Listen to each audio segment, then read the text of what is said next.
generation destroys our generation. I don't mind. I don't mind. I don't mind. I don't mind.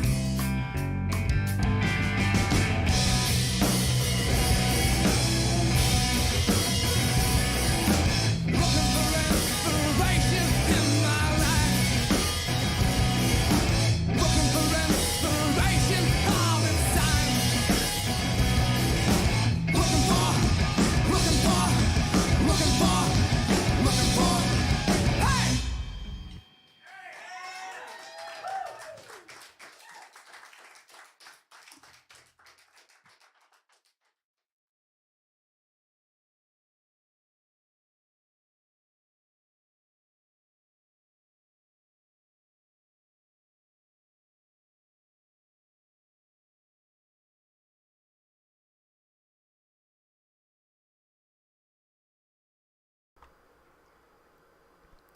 And good evening, everyone. Welcome to Spline Design Studios Saturday. Another rendition of our continuing work on scratch-built track for the NASCAR Racing. Yeah, NASCAR Racing 2003 Racing Simulation. So, yeah, it's got a little hung up there. I was checking on some things there. Make sure the stream's good to go. Okay. Yeah, I guess I didn't have my desktop cover in there, so we'll just get right into it. And as you can see, what we have presented here, we still have our LiDAR information. This is and I'm going to go over this a little bit more in detail in this stream as far as how I came up with that. The previous model that I had presented for this build was using the point cloud data directly. Coming to find that for most applications, depending on what type of point cloud data that you would get from the USGS website, as far as the products that they have there, being that if they're more than, say 2-3 million points, this is the very minimum as far as what we dealt with as far as this track build goes, be it the Charlotte Motor Speedway. But yeah, when you get into much more detailed point cloud, it's much more difficult, I guess, to try and chunk out, I guess, the informations that you need from that point cloud, because there's just so much information, I guess, that's in that point cloud data. So what we're coming to find in the process with using the point cloud data, the LiDAR, is to create a much more simplified version of that LiDAR, based on a spline. Hence, our whole concept as far as those spline designs. So what I have in here currently here, and this is what's been done mostly off stream, I guess, to get it here. It's still in the same orientation as the previous point cloud that we have been using. The only difference is now it's in the form of a much more simplified. So if I put this into object view here, you'll see that this is now a 3DO, still as it was in previous streams, as far as using directly the point cloud data and chunking out a lot of the interior and such.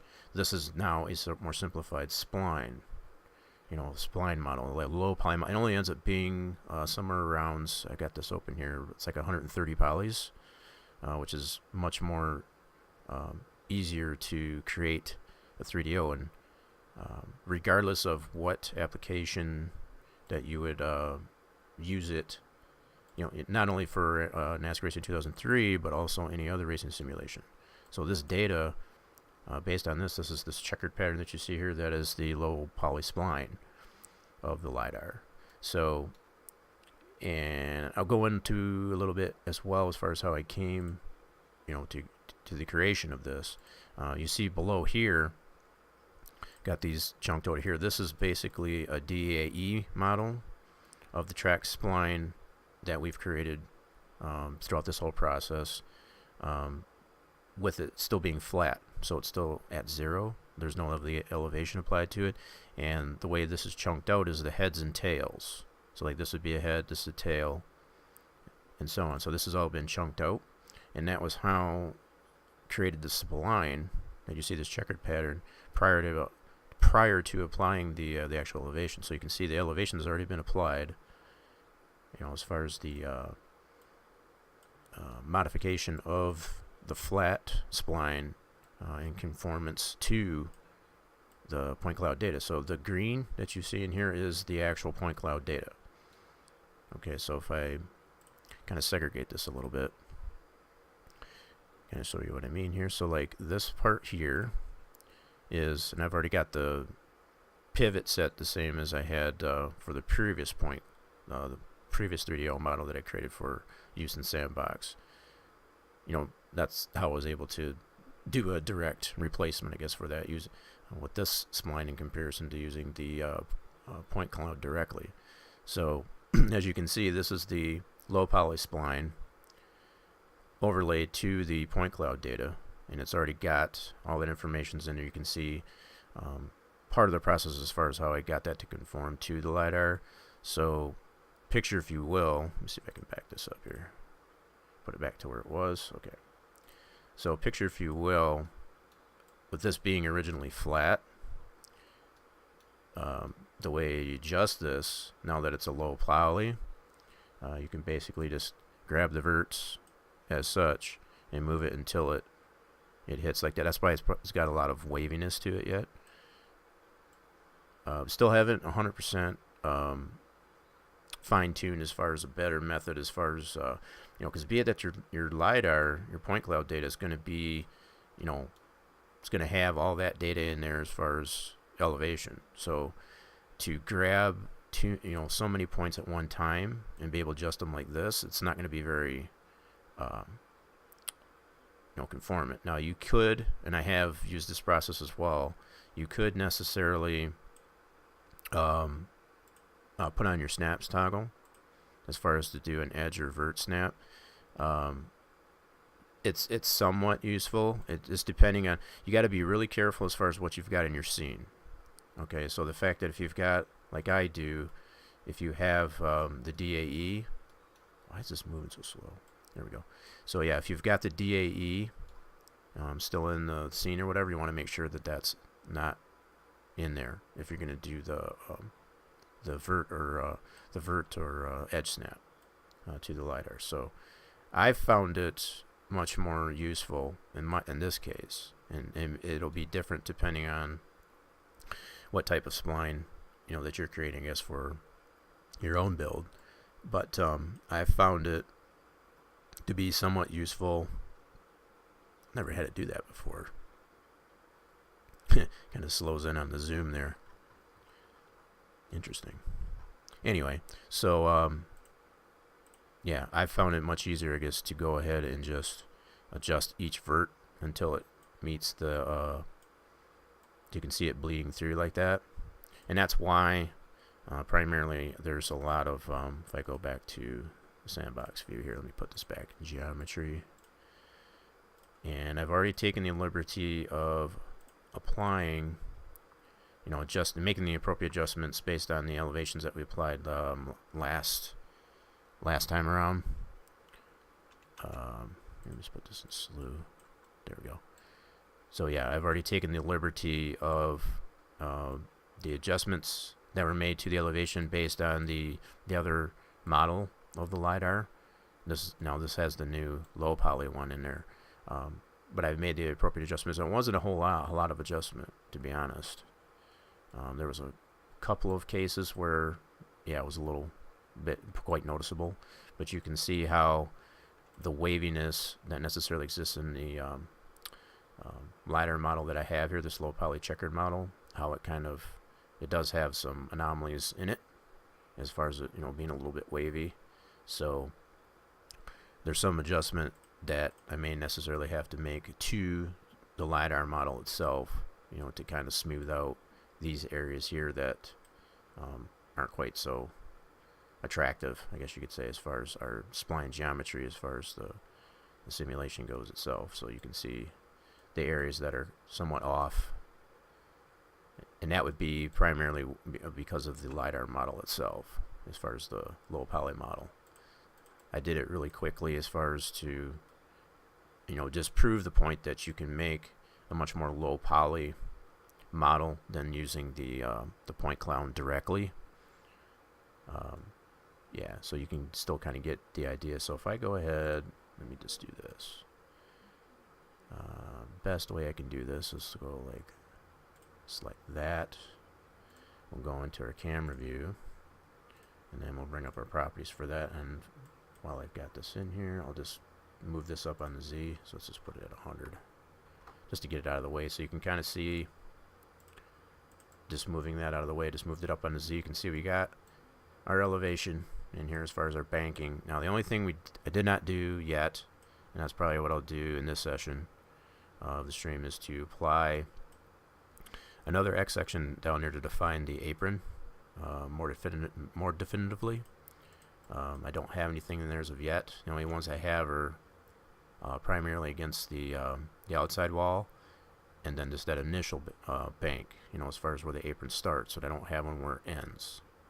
So that's something I'll end up having to add, and that's what I'll do partially in this stream. We'll get this more fine-tuned, but you can kind of really get a sense of how much banking is in this based on that LiDAR data, being a lot more accurate in that fashion as well. So this would be the back stretch down this way. Tends to shallow out. As you come to, yes, there's still some wonkiness in here as far as that I have to yeah, like I said, the process of creating the low poly spline model for the LiDAR, in comparison to the LiDAR, hasn't been fine-tuned yet, so you get a lot of this wonkiness. That can be corrected yet, though. So you can see this is the back stretch. This is going into turns 3 and 4 of the main oval. So you can see somewhat where the apron's at in comparison to the banking. Quite a bit of banking, actually. Actually, this looks like it might be a bit off. Yeah, I think I was screwing around here a little bit.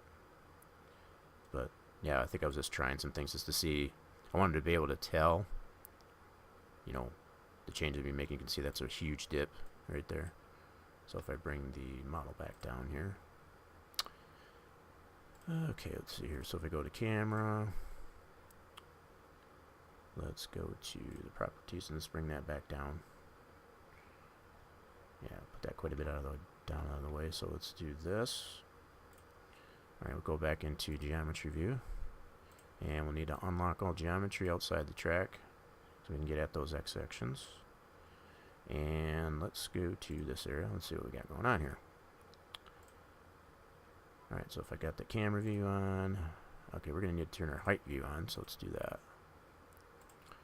So we can take a look at what's going here, and I'll just click into that, right click in it actually, and just move it forward or backwards to, yeah, there we go. So now you can get all of our interpolations that exist in here. So let's see what's going on here. Let's take a look at this. Oh yeah, so you can see how far down that is in comparison. So yeah, I was playing around with, just seeing what I could see as far as like that, but you can see how that transitions there. It goes from basically this to way down. Yeah, so that's why it's got that huge dip in there. One thing I did take into consideration, I want to see how that banking would change. So that was something I was playing around with offline. I wanted to really get a true representation as to how this LiDAR actually is true to life, if you will. So like if I bring the camera view back up here, let's put this over here with our height view. Hopefully that's showing that off good enough. So if you can see I'm outside the track here, this would be where the wall's at, the outside wall, and this would be the endpoint. So what I need to do is bring that back up. And something that had been brought to my attention, and it does make sense, that I didn't take into consideration as far as applying, the LiDAR. What you would necessarily want to do, and this goes true to any scratch build, at least for NASCAR Racing 2003 anyway. When you build your track, as far as applying your elevations, you want to start from the infield and work out. And once you set you know, now that we have the LiDAR information, at least anyway, once you set the one, you know, as far as like in this case, like towards the infield, once you set that, you don't need to touch it again. The only ones that you should have to touch are moving outwards.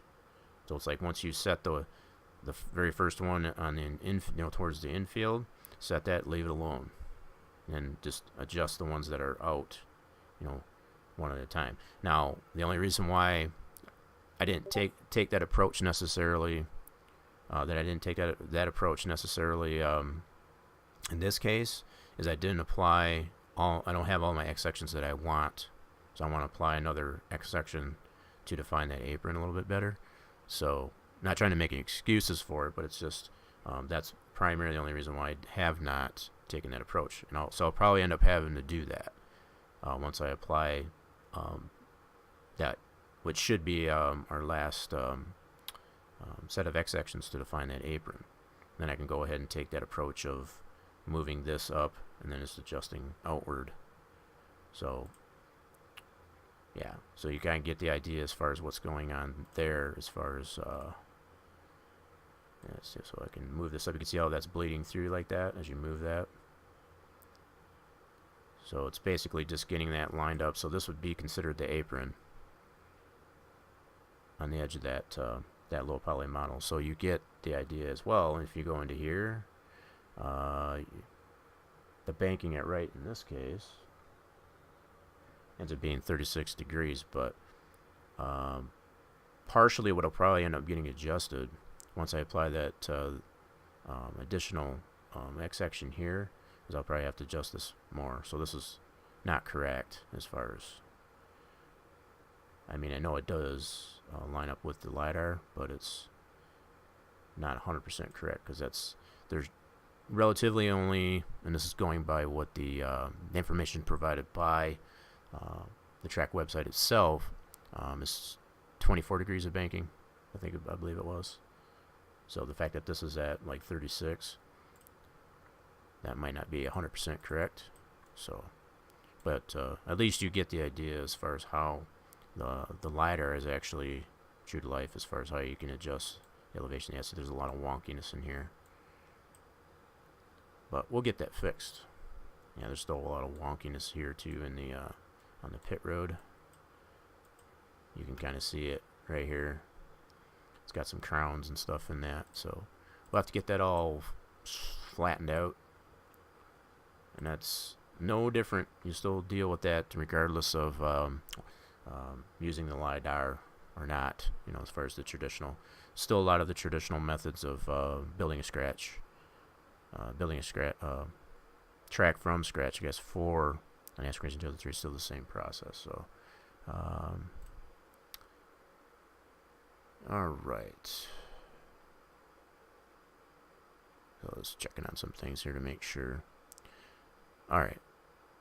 So now that we've got that figured out, I know there's going to have to be some adjustments to, I mean, I can even tell by looking in this view. You can see there's a lot of waviness in my spline. And we'll have more information as far as how to, you know, get this process down. I'll save that, I guess, for another time. As far as we're still tweaking out, you know, as far as Spline Design Studios, the entire process as far as creating, you know, an initial spline. And like I said, I could probably show that too. I meant to. For this spline here, if I was to just drag select this, whoops, I want just that. So let's go into polygons. Yeah. So if I select just the polygons, this ends up being 134 polygons.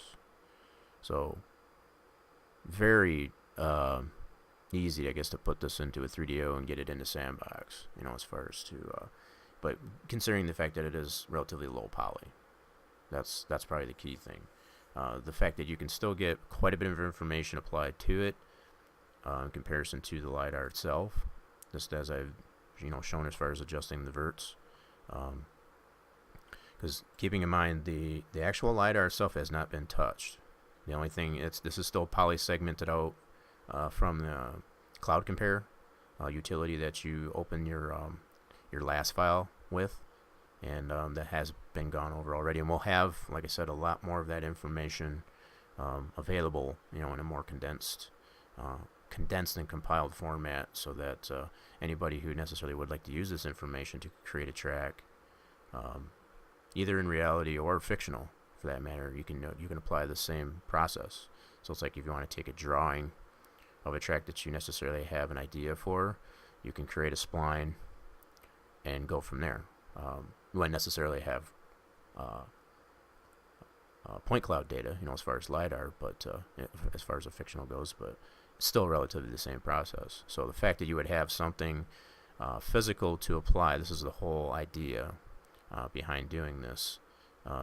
Have something physical to put into your track creation, whatever you're using, either 3D Max itself or Maya, what have you. You can use the same process. It's the fact that we have to use, for NASCAR 2003 anyway, you would have to use the sandbox, I guess, to get a track spline built.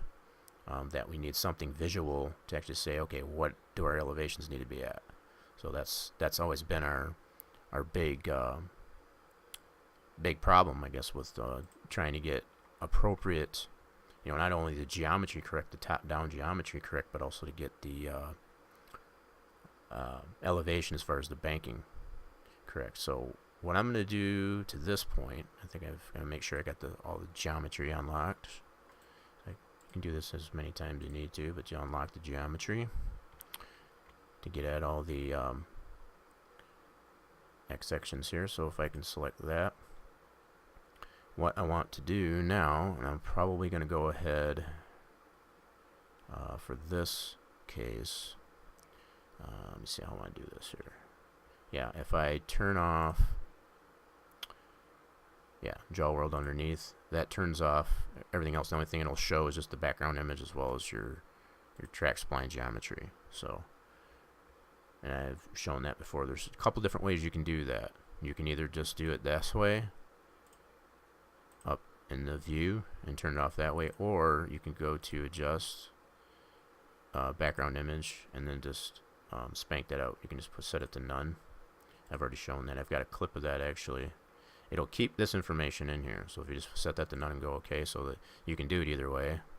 The only difference is, obviously in this case, is it doesn't turn off all the other stuff. So depending on what you need to do, if you need to get at this area or this area, you have those couple of options there. Alright, so let me put that back on actually. It's still in here. Gotta select it, turn it back on, it's still there. Alright, so let me go ahead, turn that off so I can get back at my background image and see exactly where else I need to apply an X section, which would primarily be along this line. That'll be that, and this will define much better between here, and I might even put another one in here to get at this, this interior wall. I'm not sure yet, but I know I at least need one in this area, as far as to define this apron a little bit more definitively. Okay, so we have some more adjustment factor there. Okay, so let's go to the start finish line, and we'll start from there and work around. Now the fact that we've come to realize that this area here does necessarily become a problem when it comes to how that banking gets translated. The fact that the way we've got this constructed and the way it would need to go to get it to work as an actual roval is you'd have to go this way. So you kind of lose a lot of the natural banking that would be in this dead space. In between here, you can see where the wall actually ends, the spline geometry actually ends. So the fact that when we come back out here and get to this area, you won't have that natural banking that would be on the outside oval naturally. So coming out this way, it may not be so much of an issue here, as far as going into the first turn, but it will probably be a difference coming out this way as far as how that banking presents itself here. So that's the only way we're going to be able to know that for sure, how negatively that's going to impact it, is to test it. So that's we're getting to that point here eventually. So let me see here. So what I want to do, so the fact that I have so yeah, I got this all through here. I've already got an X section. I may not even need to put one necessarily through here, because this has already got this amount of space here. So it'll be primarily just up to this point. And I've gone over a little bit already in the previous streams as far as how you basically leave a X section, out in the open, as far as how to extend that out so that you have adjustability in it. So like in this case here, I'll just kind of touch over briefly. This one here, the fact that it ends here, you really don't have any adjustability in this one as far as to change the elevation, because it's just kind of hanging out here in the wind. So if you did want to make any adjustments to if it was necessary for you to have to make any changes to it, you would have to add to that. So you have to take that into consideration. So the fact that I've got this kind of hanging out in there in the breeze, don't know yet if that's going to cause a problem. Right now, the way this is set here, this is still set to 0. The only thing I want to have adjusted is the outside. This would be this outside wall, next to that. So we don't know how that's going to affect, if there's going to be a huge bump in there or what have you. From what I can see so far, as far as looking at it like that, it doesn't look like from in Sandbox, as far as looking at the camera view. In Sandbox, it doesn't look like there's a problem, but we won't know that for sure until we actually get it into the simulation and test it. So we'll get to that point. So just thinking in terms of, I should only need to put X section, up and through this area, but I want to be really careful as far as where I stop it, because if I stop it right here and it ends up being, too abrupt, I guess, a stop, I don't want a huge dip there, crown or anything in that area. So if I have to extend that out more into the pit area, I might have to do that. So I'm going to work backwards from this point in applying X section so I can define this apron area a little bit better. So let's do X section here, and like I said, right for now I'm going to leave this floating and just kind of follow this line here. And this would be this relatively the same process that you would go through as far as any scratch build. Primarily, I'm finding it necessarily after the fact that I should have applied this before I applied any type of changes, but I guess being a bit change it to mode absolute right away. Being a little bit anxious as far as getting that that LiDAR point cloud information, to see that actually working the way it is. Yeah, that's kind of my only excuse, I guess, for kind of and it doesn't hurt anything. It's not really going to hurt anything at this point, but that's partially my excuse, I guess, for kind of skipping putting all the X sections that I needed to have in there before I started applying elevation. Okay, so we just gotta get these to snap. And as usual, you always deal with this. And I've shown before as far as how you get you can get that ragdoll effect, I guess, to your interpolation for your X sections. That's how you can tell they're snapped. That's about the only way you can tell is with X sections. With your W and your F sections, it's not quite as noticeable. You just have to keep, moving it back and forth until it'll snap. Whereas this one, you have something visible to see that it is actually snapping. So change the interpolation right away as I do these to mode absolute. Okay, so we'll just continue putting these in. So, as I was showing, I won't necessarily need to put these all the way around the track. It's more than likely just have to put them in this area, on the other end of the track as well. This is the turn 3-4 end, so okay. So you can see I'm just following that painted line here. See now there's some grass here, so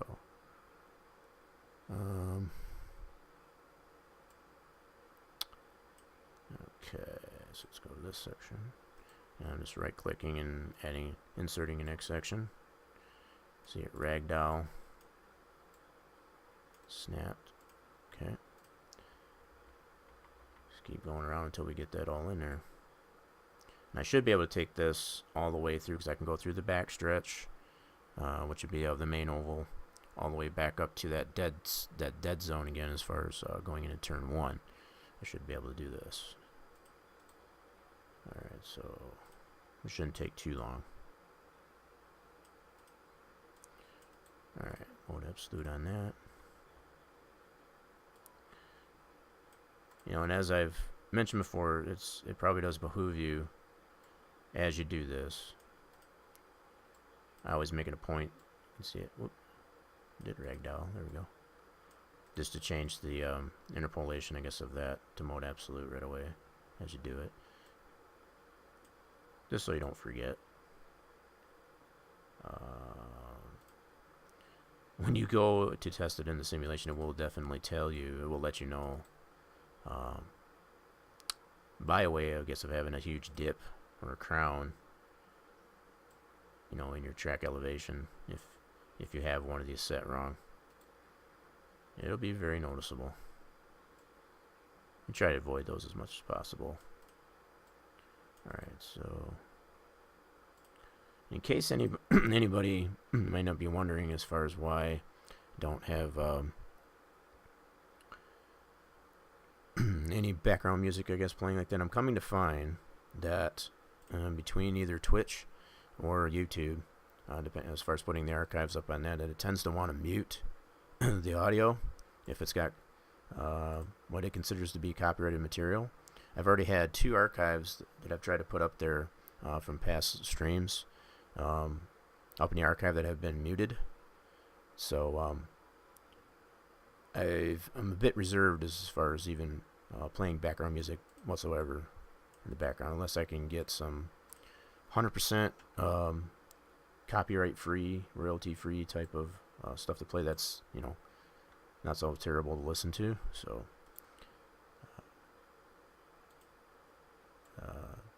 just figured I would probably explain that a little bit as far as, because I know in the past I have necessarily played some background musics in the background, but yeah, after dealing with that, kind of upsets me a little bit, because there's no way, you know,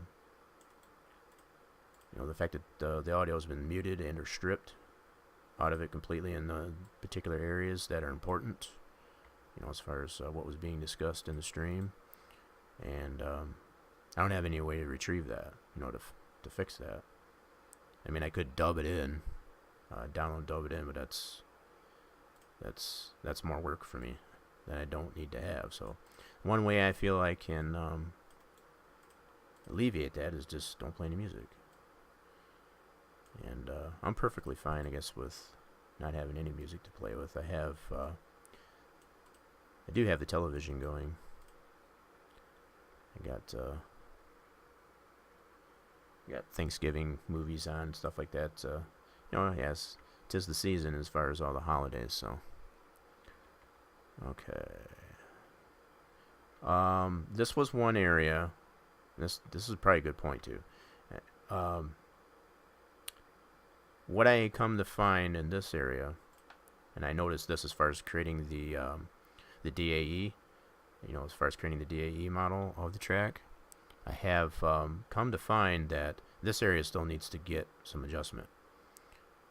And it's probably a good thing, I guess, I'm going through this now, because what I ended up having to do, because I had to apply an F section, I guess, to define that racing groove. That's primarily what's represented in that that LiDAR model, that checkered pattern low poly model, is the between this point and the wall.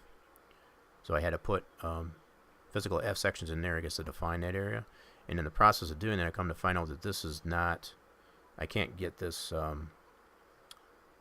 this wall adjusted in this trajectory, let alone this apron. So what I did find out what I had to do was I had to, I think what I ended up doing, and what's best to do, is to detach this segment and reappend it to get that done correctly. This is a pretty big segment. You can see how big this segment is. So the fact that I'm not able to adjust the trajectory that I need here, between the apron and even this wall, you can see how straight this is. This would continue out this way, so it would be way off. So I did find it necessary to have to split this, unfortunately. And the fact that I'm at this stage of the game, as far as it's not really a big deal.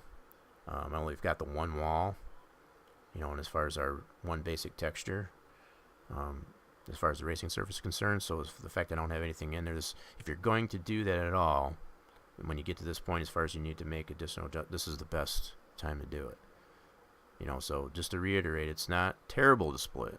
It's keeping your splits to a minimum, and use them only when you absolutely have to. In this case, this is a perfect example. So it's like, but to do like very minuscule type of splitting, I guess, to get like these types of areas, and I've already gone over this before, to get these areas defined, that's not necessary. So it's much better, I guess, to keep in mind whatever. To create these types of areas, you can necessarily do that in the form of a 3DO or TSD or what have you, which is probably what I'll end up doing, for these types of areas. And keeping in mind, too, that there's lots of temporary walls and stuff they put here for the roval that's not represented in this background image. So, yeah, a lot of that information isn't in here. But I know there's going to be a lot of temporary walls. There's like barrels and stuff like that to close this area off between going in and coming back out.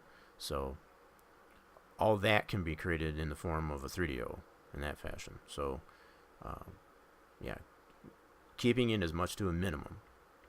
I'm gonna hold true to, I guess, to what I preach, as far as I see so many tracks get hacked up because they try to get every single fine detail, I guess, into that. Yeah, don't try to do that. I guess that's my best advice. So, oh, sorry, just catching my chat there. Music might be a distraction for some. Yeah, it's not really a distraction for me. What's a distraction, I guess, as far as the archives are concerned, is the fact when the audio, complete audio, to include me talking as well as the music playing in the background, gets muted, because it doesn't discriminate, I guess, as far as like that's just any sounds that are in a particular segment of the archive, as far as either on Twitch or on YouTube. It's just the audio is all gone, and that stinks. And like I said, I could necessarily from my end, my back end, I could re-download that video and dub it in as far as what was being discussed there, but to me that's sloppy. So I just find it much easier, I guess, to just not play any music. Tires. What were you referring to there, Torch? I'm sorry. I just happened to glance over at chat. I know I had mentioned quite a bit. What I am gonna have to do, like I was saying, is I had to split this area to get this defined as it should be. So for my cases here, I need to split this segment in order to get that that particular trajectory. So I think from the way I did this, and I'm trying to remember, I'm doing this by memory now. I only had to split it once, which was kind of nice, just to get this. I can right click out of that just to get this area here, I guess, to move down, to get down in that area. I figured once I could adjust the wall, if I was to put a wall all the way through here, then I'd be good to go to include the F section. So Oh, they got tires there. Okay. Oh, you're talking about... I gotcha. So you're talking about this area over here. Yeah. Right. I only caught brief video highlights, I guess, of the actual race there. So I just know they had something there. Because I saw the one big crash that they had going into turn one. That was a pileup, and that was the only thing I noticed, but it was all demolished, so I couldn't necessarily tell what it actually was, if they were barrels or tires. So okay, so I need to split this segment, and I'm going to do that here. Whoops, I guess I must have clicked out of it. Yeah. So yeah, if you go too far, like I went like this, so you don't necessarily click out of it as well. So you have to be careful where you can necessarily split a different area of the track you didn't want to. I've done that before, so that's probably a fair mention. Make sure you're in the area that you want to split. Because in this case, because we got this area for the inner road course, yeah, you could necessarily split it there, and you know, see the fact that this area here is defined here. That's the outside oval. This is the inside road course. So two different segments of. So this one's considered segment 22 in this case, and then this one that I want to split is 43. Yeah. I had to look down there. Yeah, it's 43. So, yeah, you get the sense of it goes through here first and comes back out. So this is like halfway to this point in this area, roughly. So, yeah, I want to be really careful as far as what segment. And pay attention to that area that's down in the bottom right as far as which area you're adjusting. So, yeah, getting back to it. We need to split this segment. So I'm going to make sure I'm up here, like so. So now I got that split. Now, keeping in mind, I'm going to practice, like I said, what I preach. Every time you split, and this is why it becomes much more detrimental if you've got a lot more information in your segments. When you split, your texture segs on your walls, your fences, if you've got that all in there already, which you shouldn't at this point, you're going to have to adjust all that, because even just putting on this X section here, now that I split that, it changed this interpolation right here.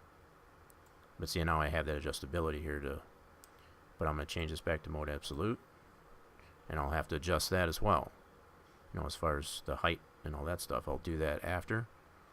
But just for now, that's the cleanup you would have to do necessarily, though.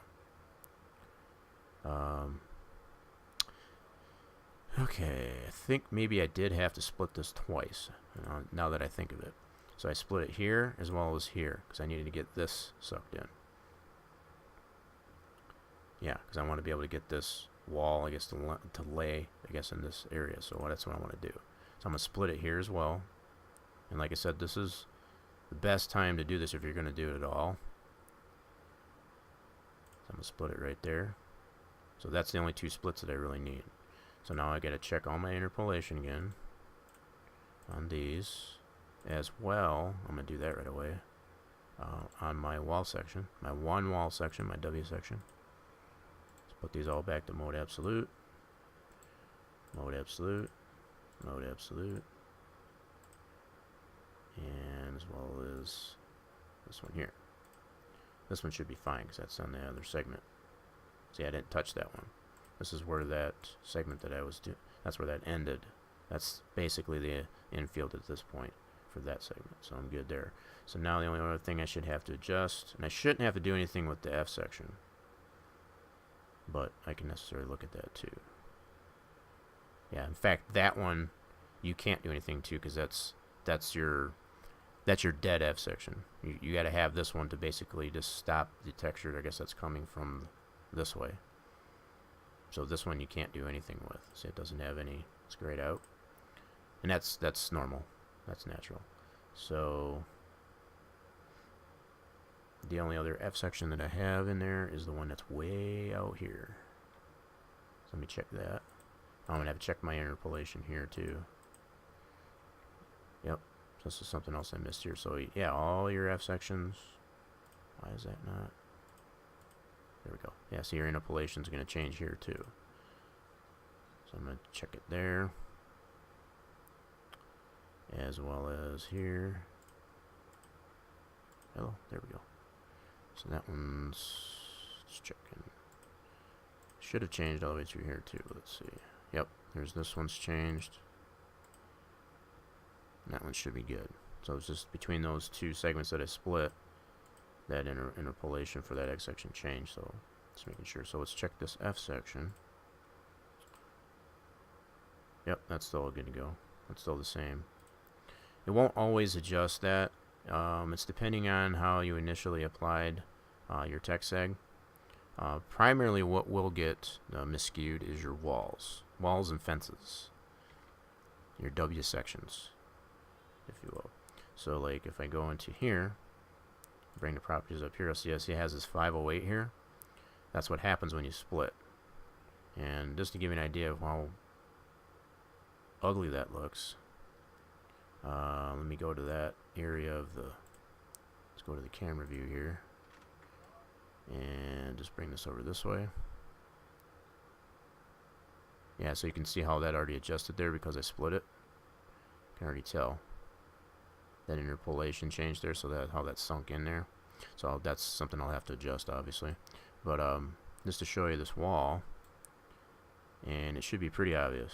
If I look at this here, if I look where it's split, it'll look like doo-doo.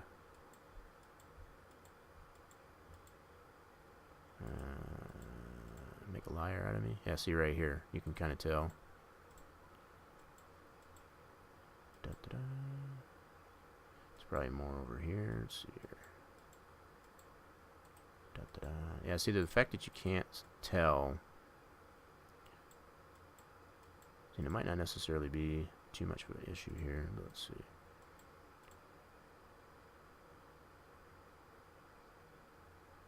That should be about this area. Let me take a look here. Yeah, here's this. So you can see how this changes. See the top of the wall here? See the difference between here and here? When you split it and it applies that 508 like it does here, this is a lot of times I see it doesn't get adjusted. And it makes my teeth cringe because it's just like you put the split in there, I guess, to adjust the geometry, but you didn't adjust your texture. See, so that's part of the cleanup when you split. So, you know, like what if I change this, if I take that off, that's on the top, so you gotta adjust the top. So you can see that change here. You probably see it better on the side here. So if I turn that off, let's go to the left side. So it's gonna have a 5 on all facades, so it'll change here. Let me see if I can zoom in on that a little bit better. So you'll see how that changes. So when you got the 508 on it, see how that texture is miscued. So when you tick that off, yeah, this is the original. And you have to do that to all facades, like I said. Between the top, the side facing the racetrack, the left side, as well as the back. So you'd have to do that too. And that's something that I see done all the time. That's immediately how you can tell a track has been split, just by looking at the text tags on your walls and your fences and such. Okay, so that one's adjusted. So I already know how that looks. See, I'm to the point where I can just go through the wall section, for example, and if it's got additional text segs, but these don't, it's only got the one text seg in it. Be it's just a initial wall. Just going through the W sections, you can see if this turns to a 508 like this one does. I already know that's miscued, so you just got to take it off on all facades. So all these are going to have a 508 as well. So we'll just go to left wall and tick those off. So yeah, like I said, if you're going to split it all, if you're finding it necessary to have to do that, this is the best time to do it. In fact, I only got this one wall. I don't have any fences, or or anything else additional in these segments. So when you split it, I only have relatively these X sections that I have initially, as well as that one wall. So it makes it a little bit easier to do cleanup. And you'll probably find yourself needing to split as you do it, because you'll find you'll be like, oh crap, I didn't define this well enough, to make it feasible. That does happen. Okay, so I should have all manipulations. I'm just going to double check these once again. Part of the cleanup as far as splitting. So I've already checked all the W sections, all the 508s are out of it, like as I call it, as well as out here. I don't have, let me check this F section just to make sure that didn't, yep, so that's all still the same. And I can just move it forward and backwards just to check them all. Like I said, that's all part of the cleanup as far as after splitting. Alright, so now I can, from this point I can continue, I can adjust this now. So now even when I put a wall in here, when I get to that point as far as putting my interior walls in here, this will be a better represented. Now to leave it hanging out there like the way I had it, that would have been ugly. I've definitely come to that conclusion. That would have been totally been off. You would have totally been able to notice that, if I wouldn't have split that to correct this, coming way out here instead of following this trajectory. So definitely necessary to have to apply that in that case. Alright, so do an X section here, get it to ragdoll. Oops, let's zoom in a little bit more. And if all else fails, and I've always mentioned it before, if you're not able to get it to snap easily enough, just zoom in. 9 times out of 10, that's usually what'll solve the problem. Just like that. So just change that to mode absolute. Tuck this in here like so.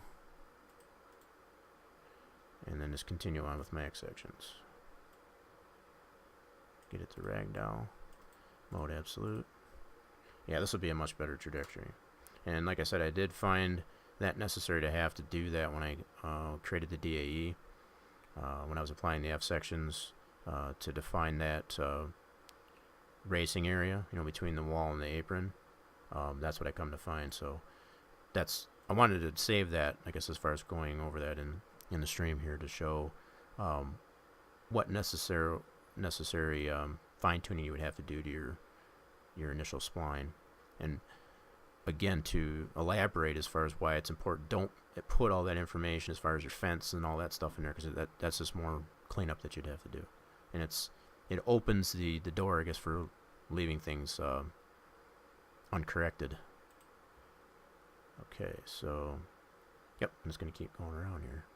I think I might have tucked this in a little bit further. I wanted to just kind of get an idea of how that W section would necessarily go in that case. The fact that, oh, going red there.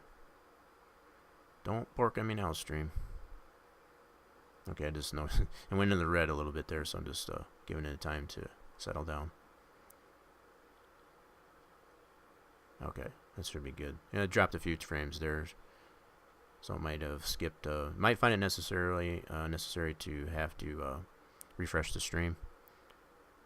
It was a pretty big drop off. It's about 300 frames. So if it's tending to be delayed much more than it was previously, you might find it necessary to refresh your. Oh, just checking up on chat again. Torch, there's. Yes, they have all the full races on. Okay, I might have missed what you were talking about there. I apologize for that. But yeah, I have noticed. Now, see what I've noticed. Now that you mentioned that, Torch, what I have noticed with a lot of the NBC broadcasts that are on YouTube, there they put those borders on it, as far as with all the Monster Energy garbage. To me, that's useless to me, as far as getting I like them the way they had it before, where it was just like the ticker at the top necessarily.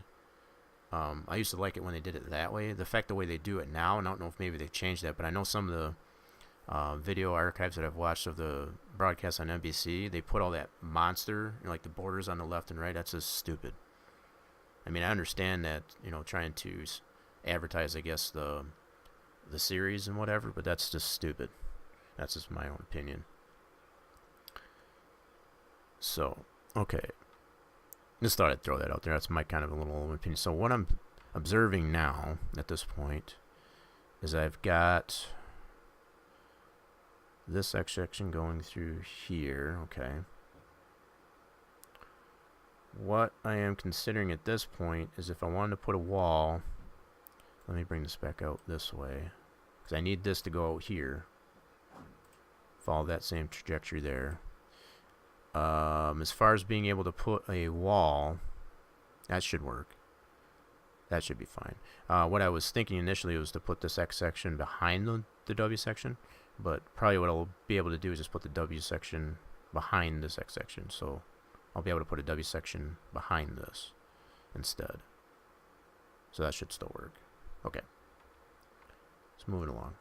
Thought maybe I might have ran into a little bit of an issue there, but that's part of the process of, kind of pointing those types of things out before you get too far. So the fact that I can kind of take this trajectory to it, and I can still put a W section in here eventually to define this wall. And I'll probably do that before I even try to test it in the game. So I want to have some type of barriers. That's what I initially think of too, as far as having as many barriers in it, so I don't go flying off the edge of the track or whatever, trying to test it. That's always been my approach to it. I mean, you don't have to. I mean, you can leave it out. But just keep in mind, like, if you do get into this area and you try to go across that, it would probably let you. So I don't want any. I don't want to come into contact with any booby traps, I guess, that would necessarily present themselves testing it without having the appropriate barriers. I've just come to find that from experience. So, all right. So we got this is really nice. Now I like how that is. So let's do X section. Like I said, we should be able to take this all the way to that dead zone, going into the entrance of turn 1 on the main oval. But this will allow us, like I said, to adjust much more definitively that apron, having this X section in here. And I may have mentioned this before, but I'll probably mention again here. You don't want to get you can't actually get too crazy, I guess, with X sections, putting them too close. So like the creation of variable or progressive banking has been brought up, say, for example. In order to do that more effectively, to get even close to getting that achieved, you would have to put so many X sections together, side by side, to the point where you're going to create a gully, and you're going to be able to feel that transition. Now, some may necessarily tend to say, yeah, you can feel that in reality, much the same way. Keeping in mind the way NASCAR 2003, the way it renders, I guess, that type of thing here, as far as X sections go, they tend to be pretty drastic. And it doesn't matter how much you smooth it out, you're never going to get, it's always going to feel like you're either on a washboard or like on a rut. So it just doesn't work. So, not trying to make excuses, I guess, for the simulation itself. It's just the fact that I've seen so many tracks try to apply what they consider to be variable or progressive banking. It just doesn't work the way it's actually applied in real world. So that is somewhat still of a limitation with NASCAR 2003 as far as to get all those little finer details into it. I mean, it has been done, don't get me wrong, but it's not done correctly.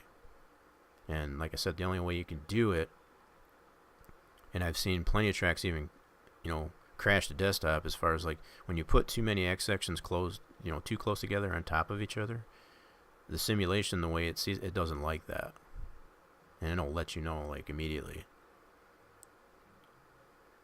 Same goes for like too many F sections in a segment. It's the same thing. This doesn't allow you to do that. So I know that was something that was necessarily mentioned as far as like applying variable banking, variable or progressive banking against the tracks, and it's just like still can't do that. Now the fact that you can still, you can put, like I could put an X section like in between here, for example. That's pretty reasonable. Going beyond that, that's where it becomes a bit, touch and feel, touchy, I guess, as far as the simulation goes, as far as how it translates those. Because keeping in mind, and I know I've mentioned this before too, the way the track breathes and how it renders between sandboxing and the game itself, within the simulation itself, it's, there's that, it likes to breathe. It has to, between the high detail and the low poly, it like applies its own LODs, levels of detail, to the track. So like when you put things too close together, it has no room to adjust for that. So that's part of the reason as to why it becomes a problem when you try to pack too much information within a small area. That's primarily why it'll crash, as far as it doesn't, and even your frames will take a dive, is because the graphics engine and just the way it renders tracks in that fashion, whatever, it's not optimal. It's, we're talking a 15-year-old game engine. So, but the fact that we can still do, kind of fudge it a little bit, if you will, as far as to get it to say, look, to keep it within the means of what you're capable of doing, it's still possible, I guess, to create, some pretty fantastic renditions of, so it's not completely impossible to get enough information in there to where it's still semi-accurate. And that's always been our main thing up until this point, as far as to get, reasonable information, visual even information applied, so that, I'm speaking of the cloud point, point cloud data, as far as the LiDAR, it's just like we never had that information up till now, and now that we have it, it's so much better, because there's no guessing anymore, as far as like, well, track website says it's 23 degrees of banking. Okay, that's fine. That goes primarily for the apex, the middle of the corner, but what about the rest? How does that transition off? That's been argued for years, as far as, it drops off too quick, or it's, what have you, either from left to right or forward and aft. So it's like the fact that we have that that information more readily available now. That's and like I said, the process to which we'll have some more condensed and compiled videos as far as how to use that LiDAR data much more effectively as this progresses. But it can be applied to any simulation, be it Assetto Corsa, be it Wreckfest, be it whatever you want. It's in the form of those low poly models, of the LiDAR itself. So the fact that we can't use the LiDAR directly, I was trying to say, that's a mouthful. Yeah, it's not possible to use it directly, but we can still use the information provided in the LiDAR, I guess, to our advantage. So, okay, so this is where I gotta consider how I want this to, so if I deal one more, at least, that I'm hoping that'll be good enough. I'll have to test that to see if I stop it here, and again, keeping in mind that how you float X sections makes a difference. So it's like if I end up having to make any adjustments to this because of the elevation, in comparison to the LiDAR model, I'll have to add another piece to this in order to do that, because with it like this, there's it doesn't let you adjust it as much. So it creates the possibility of there being a huge dip or crown in the track. So we'll have to look and see how the elevation, and we'll just add or subtract from that. So I'm going to go just up to here for now, let this float. I'm not going to put anything else in there because relatively all this is in here is flat. I'm more or less putting this one in here to take care of the banking that goes on the main oval. So doing fine a minute. Okay, you must have been talking about the stream. Cut the left side off. What was the left side you were talking about there, Torch?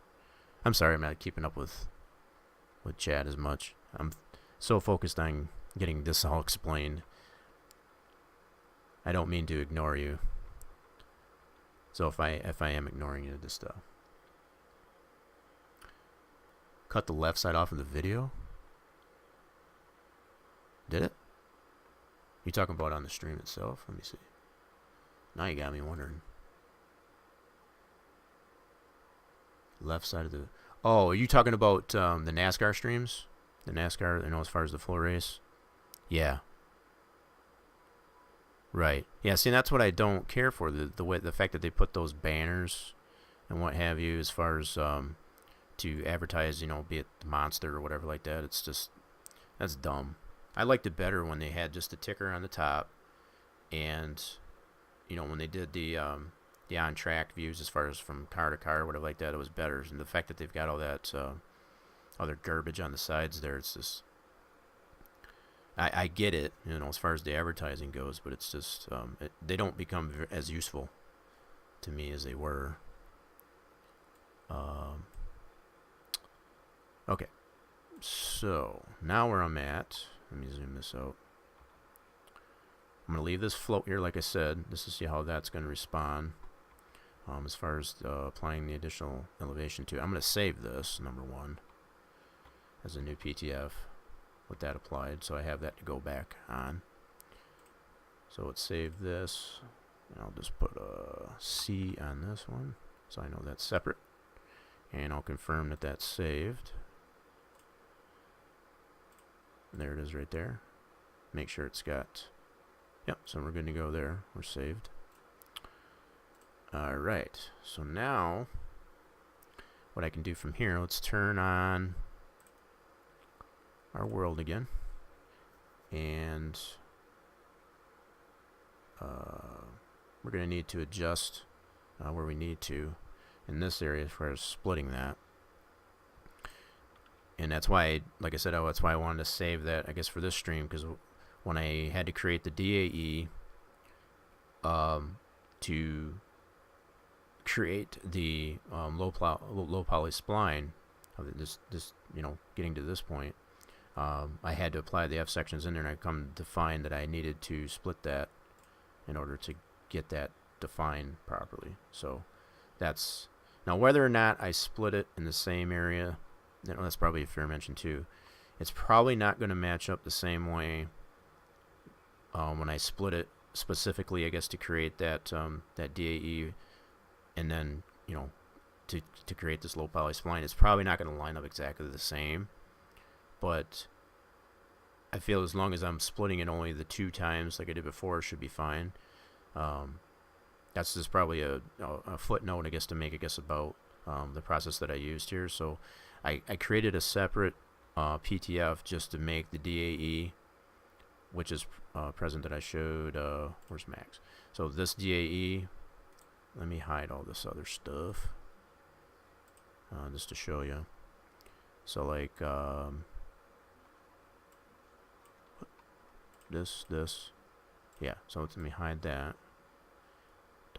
So this here is a DAE, and I've got it. I got an alternating texture on it. So that's, like I said, I created basically a throwaway PTF to create this flat DAE of the track spline coming right out of Sandbox. Okay, so this is directly in representation of the flat of the track spline in Sandbox before I put any elevation to it. The only difference that I found that I had to make was I had to split, and you can see the two splits right here. So I kind of went by my memory as far as where I split those, so you can see exactly. So I had this as all one big segment up and through here before I split it. This is the same area that I just split just now as far as in Sandbox. So this is that turn 2 area of the main oval, so this is turn 1. So this is where I split. So I split it here as well as here to get that wall in the interior, I guess. So it's probably not going to be exactly the same, but at least it gives me some idea. Now, some discussion offline has been mentioned as far as if you really wanted to define, so the fact that I made that PTF separate, okay, to make this DAE, I could necessarily map those different areas, like, so if I wanted to put this all together, the DAE together, as far as the spline goes, creating my low poly spline, I could have done that so that I included that in there, okay, and then map it accordingly so that when I brought the model, the low poly model, into Sandbox, I could actually see that where the head and tail was, so I could split it in the same area. So there's that option. The fact that I just put the checkered model in there, so you can kind of get the idea here where I split this. So this area here would represent, and be it the fact I've done this post fact, in this case here in Sandbox, but that would be this split, and then this one here would be this area that I split. So between this one and this one, those are the two splits, and that's represented still. So that's what I was going by memory. Okay. And the fact that, like I said, I put alternating textures on here so I could definitively tell where the heads and tails were. That was just to help create a spline. As far as like when you create your spline, and like I said, there would be a much more detailed, condensed and compiled tutorial on how to create your spline based on this type of information. So what it basically does, just to put it in a nutshell, is it gives you a better idea of where to put your points, because when you create your spline, your initial spline, you got to be able to click, to get those, to get it to contour. So when you have a head and tail to go by, it makes it a little bit easier to make a much more, definitive low poly. Like I said, it ended up only being 134 polys for my low poly spline of this. Now, keeping in mind still too, this is the DAE. So the fact that this here, you can see all the polys that exist in there, this is based on bringing it out of 3D SimEd. You won't necessarily be able to use that directly, as far as, because you're still going to have to deal, much like we would with the point cloud, you'd have too many polys in it if you were to compile this. Now, you could necessarily try to create like several different objects out of this information from the DAE. You could do that, and I have done that actually, but you run into relatively the same problem as you would with trying to use the point cloud data directly. So the fact that the whole idea is you want to create as low poly a model as possible to get into something useful that can be used across all different platforms, be it Enter 2003, be it Assetto Corsa, what have you. So the fact that I've created this model now, I mean, it's not 100%. I don't consider it to be 100% complete. I still got some adjustment to make in it, but just to get an idea, this model that I created here, I could apply that, with the checkers on it, I can apply that to any platform, be it Wreckfest, Assetto Corsa, as a guide for creating my model. So be it the spline, I have another scene that's saved that has this spline in it, uncollapsed, it's still the spline, so it's like, regardless if it needs to be in an FBX format or an OBJ or what have you, I have that ability to be able to use that same information. It's going to be the same across all platforms, as far as the overall conformity, I guess, of the track across every platform. So it'll be the same in our 2003 as it is, and so on, as far as the layout, the amount of banking, and so on in it. So that's kind of making that more versatile in that fashion, is to spread it across all those different platforms like that. That you're expanding the maximum use, I guess, of that as well. So I don't want to go into too much, and I feel like a salesperson, I guess, trying to sell that. But it just becomes so much more useful in this regard because, like I said, as far as if I wanted to make, and I have considered this, if I wanted to create a 3D model of a track, of the Charlotte Roval, say for example, in another simulation, be it, I don't know, just pick something, I can do that now because I have this little jig or this template to go by, and I could retexture this. I could apply different poly segments into it, so I could texture it differently to make it look more realistic, what have you, if I wanted to. And that's all using, being able to use, I guess, the original point cloud. So, okay, so, yeah, I do necessarily, as I look at this even further, I do have a lot of the process that I've used, I guess, to get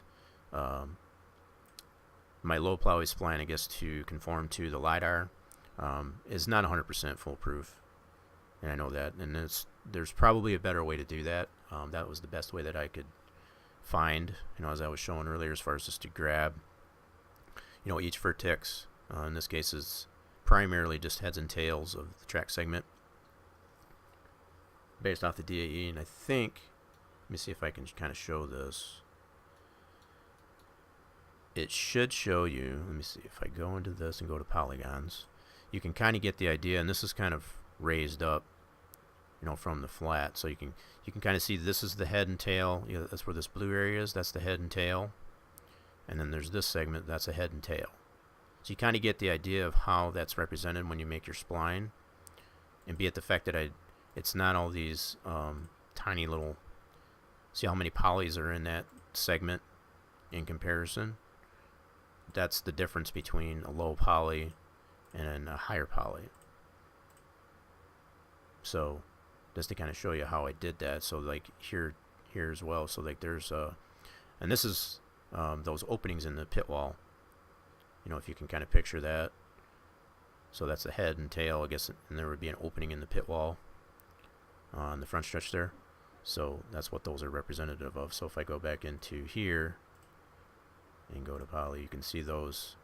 There's that segment, there's this segment, and it just makes it easier to make your spline, as far as like having some adjustability in it. You would have relatively almost the same adjustability as you would in your X sections, say for example, because you're going to have these represented by heads and tails directly as it is in Sandbox in this case. So, but also, like I said, it gives you somewhat of an idea of the conformity of it, as far as like keeping it as low poly, because you could necessarily just freehand it without doing it this way, say for example, and laying out a spline or whatever that has way more points on it than you actually need, and you end up almost the same problem that you had either with your DAE or your original point cloud.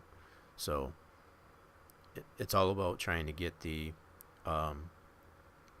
data from either the point cloud or the DAE in this case reduced, so that it not only be used in one platform but every platform. So I know I sound like a broken record when I say that, but it's just trying to make that point across as far as just how useful this actually is. But I do know for sure up to this point, even with this done, this was done pretty in a pretty rude fashion, I guess you can say, as far as me creating this low poly spline. I know all the information's there. It's just getting it adjusted properly to the LiDAR. And I can let me bring the LiDAR back really quick. This is the original point cloud segmented out of Cloud Compare, coming from the last file that I got from USGS website. What I basically did, and I'll go over it just briefly here again, just to summarize. using my low poly. This is already in the form of a poly, a double poly. Just taking these individual points, and I can zoom in on these with the Z key, and just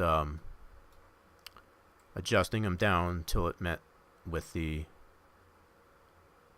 LiDAR. Now, as I mentioned before as well, you could necessarily apply a snap. You know, put your either vert or edge snaps in there or both. I've tried it both ways, but I've come to find you want to make absolutely sure that there's nothing else in the scene that it can be snapped to. So you only want your low poly spline as well as your. But even with that, even with doing that, the fact that you still have all these points that your low poly mesh can necessarily snap to, it doesn't give you a 100% true snap. And when I say that, so like if you can see all these different points that exist in here, if I would have let me put the verts on, you can see all these different potential verts that your low poly can snap to. It could necessarily not snap properly. So that's still somewhat of an issue that I've come to find, and there's probably a reasonable solution to it, just haven't found it yet. So what I've found useful up to this point, and this is how I created this low poly spline, you know, to conform, I guess, to the point cloud, is just to adjust each one independently until you see it bleed through, and just adjust it. And that's why I got a lot of waviness, you know, because of the way these heads and tail segments are designed. That's why there's a lot of waviness in it, and you can see that it's abundantly clear, you know, in some of these areas like this, as far as how, you know, trying to apply that same level. Yeah, that's why you get all this, as far as how it's wavy like that, because of the way I've adjusted it. And I can still tweak on that model in Max or whatever to get it to smooth out a little bit so that I can have a better line as far as adjusting my track spline, you know, in Sandbox goes. So not 100% you know, completed yet, you know, as far as how that goes, but it's progress. I consider it to be progress. So see, you can see I got a lot of wonkiness here in the LiDAR. Obviously some adjustment need to be made there because that's not correct. Now, one thing I did notice with the information that I was going by is I do have the way I poly segment this out anyway from Cloud Compare, and this goes all the way back to when you initially polyseg out in Cloud Compare your area that you want out of your that you get from the USGS site. This information, there's a lot of information in here that I don't need.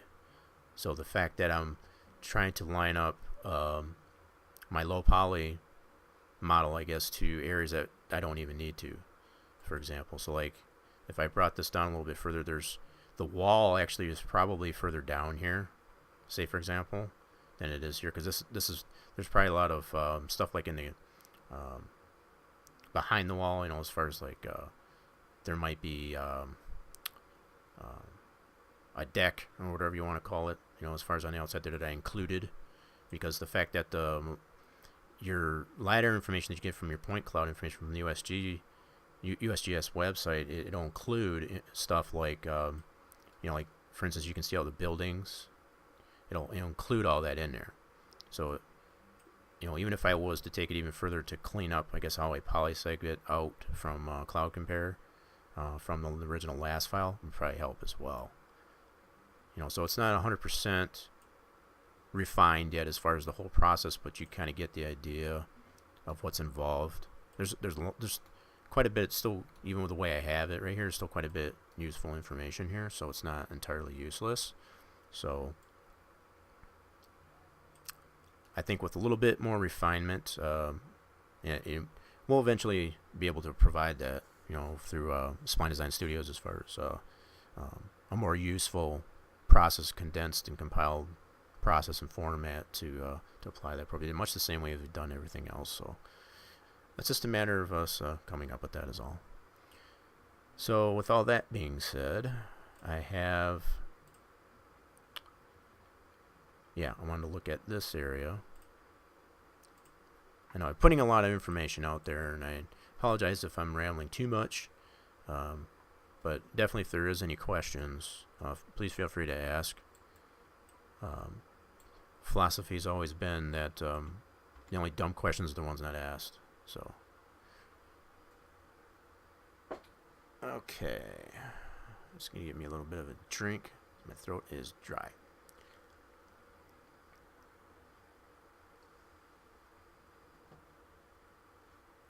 All right. Now, yeah. So this is where I split that. So you can see how that the way that interpolation changed in the X section and what have you. It did adjust this. That's probably more because this didn't exist here prior to me doing that split. So yeah, the fact that I know the LiDAR model is still in the original place that I had it when I initially opened the track up. So I'm going to make adjustment for that to fix there where I split, and I should be able to bring up, excuse me, the camera view as well as height view here, and we should be able to see this. See now what you can see here now is I have a much more clear definition, I guess, as far as how I can define that apron, you know, to include how much degrees of banking that would be even on the banking, on the apron I should say. So like if I bring this up, okay, am I not in the right area? Which area am I in? Okay, I might have to back it up some. Okay, I must be over here. Where am I at? Now I gotta get me, I think I'm in turn 4 here. No, that should be the right area. Okay, so this is turn 1. Let me get myself situated here. So this is turn 1. Alright, so this should be, let me check this out. Alright, so that's right there. So that's about the entrance of 2. So that's right here. My bad. So I'm right in this spot.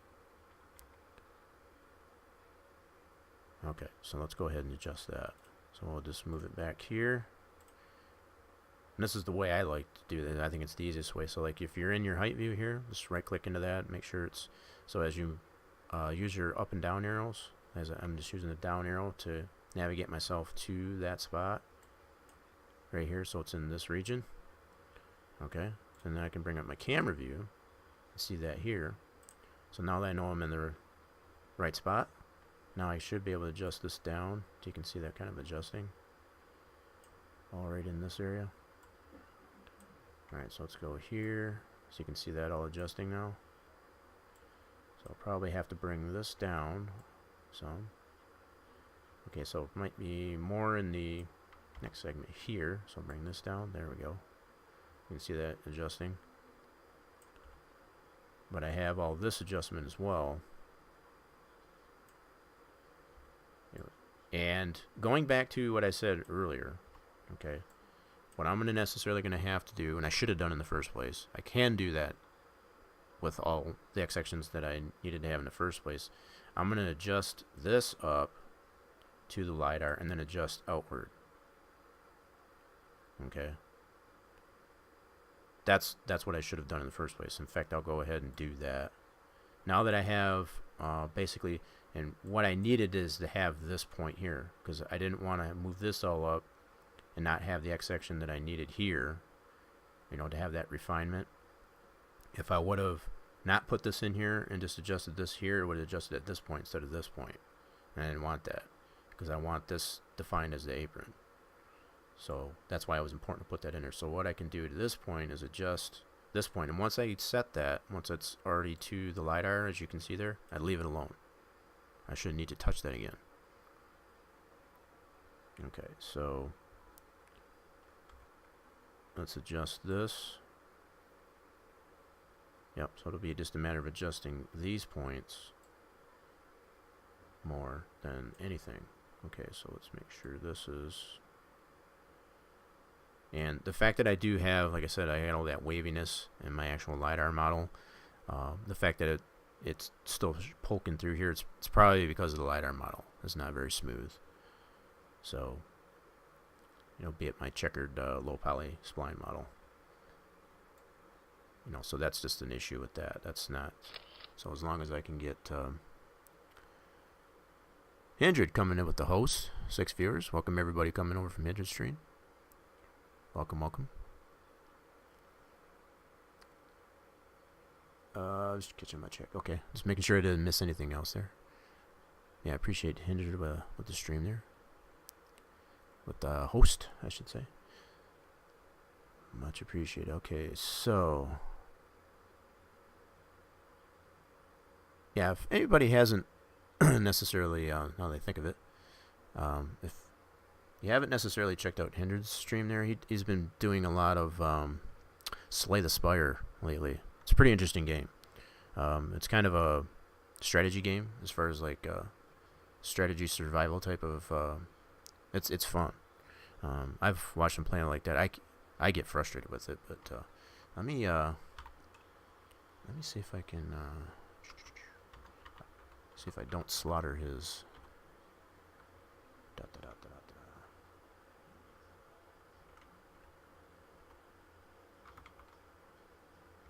Yeah, let me see if I can do that.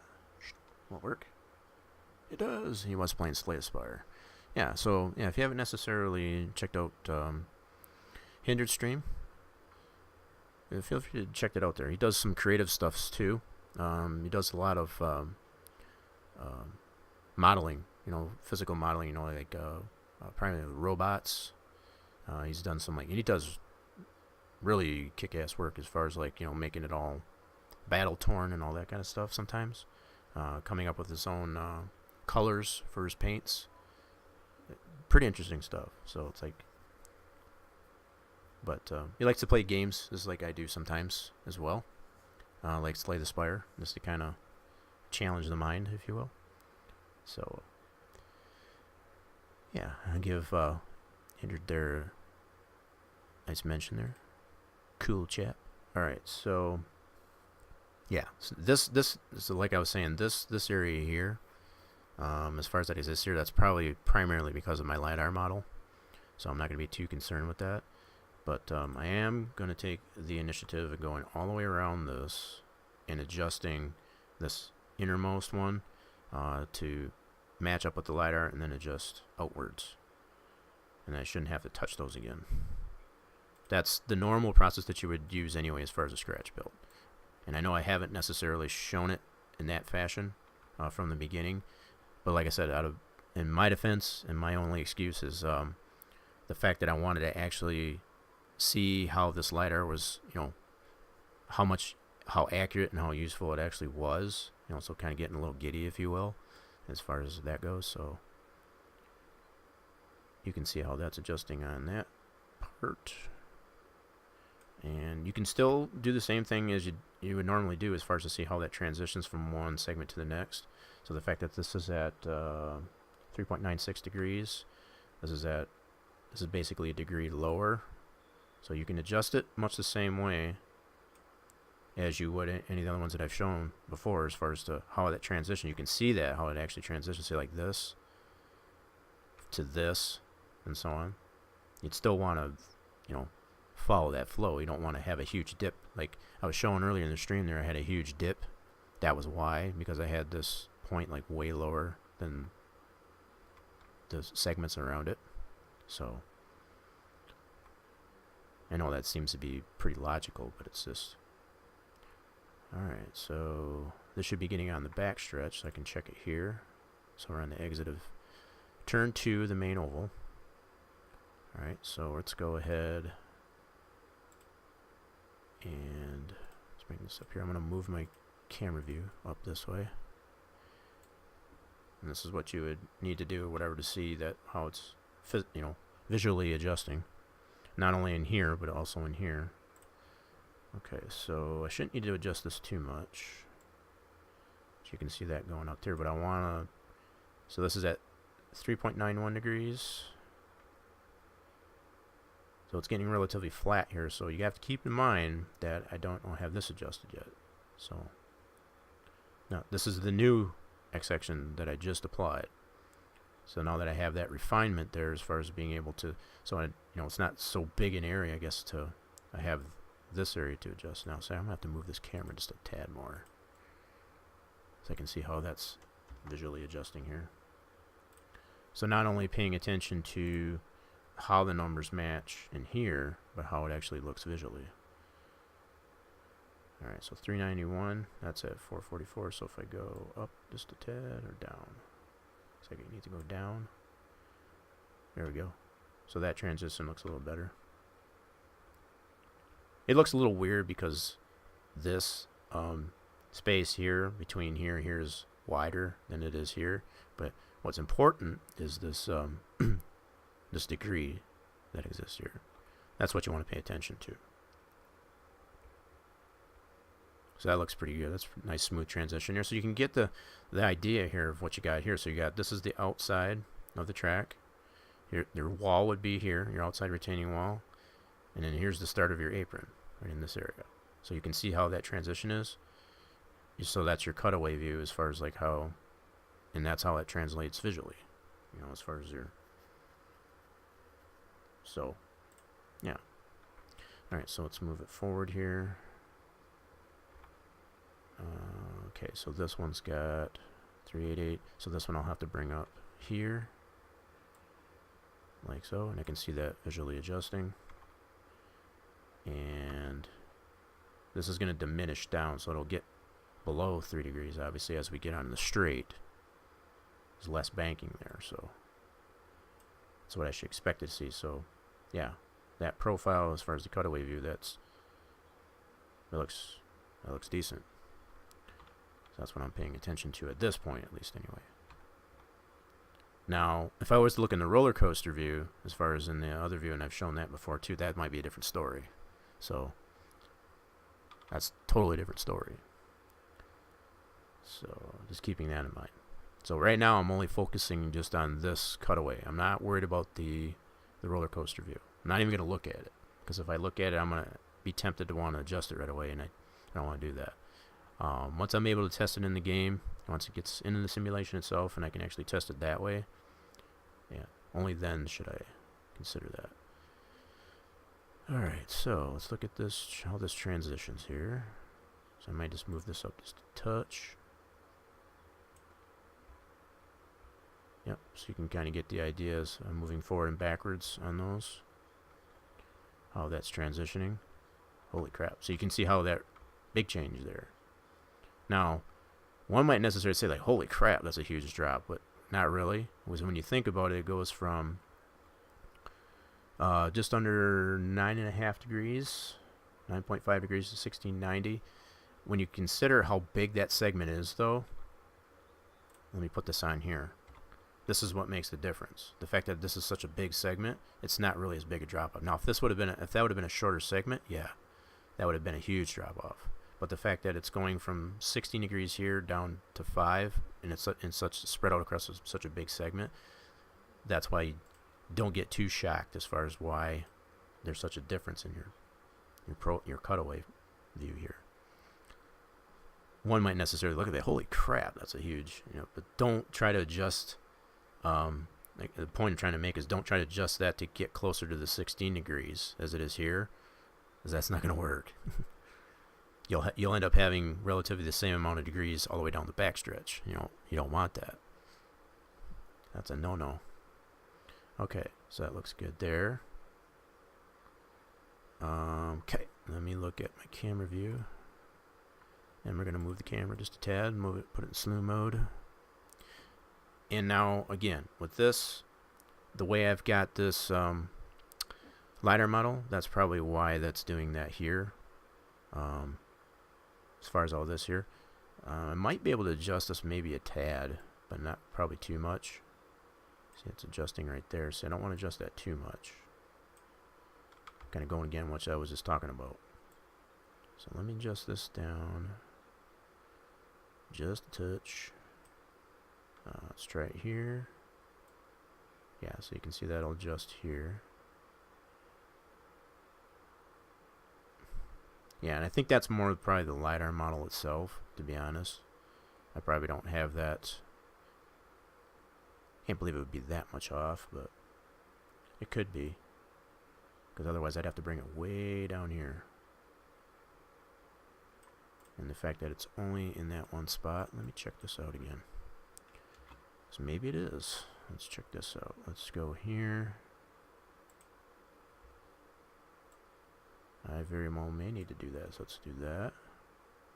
Bring this down. Okay, do this down. See, now I'm going the wrong way again, but the fact that I don't want to touch these, I already got these where I want them. See, I'll show you. See if I move this up here. I already got this where I need it. Oh, maybe not.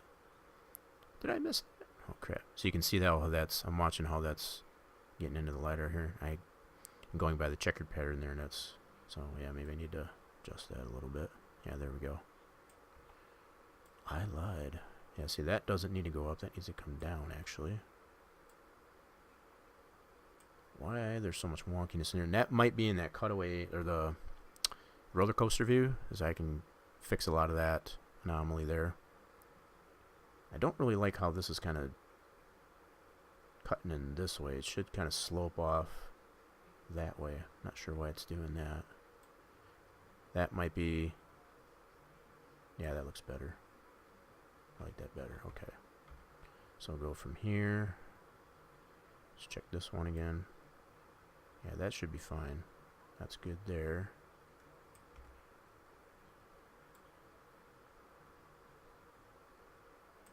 Yeah. I already know I adjusted this one here. I'm just double checking my work here is all. Does that really gotta go up that high? That's crazy. Whoa. That doesn't seem right.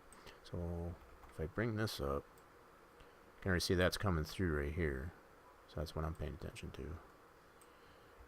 Da, da, da. So the fact that on this part comes through right at that point.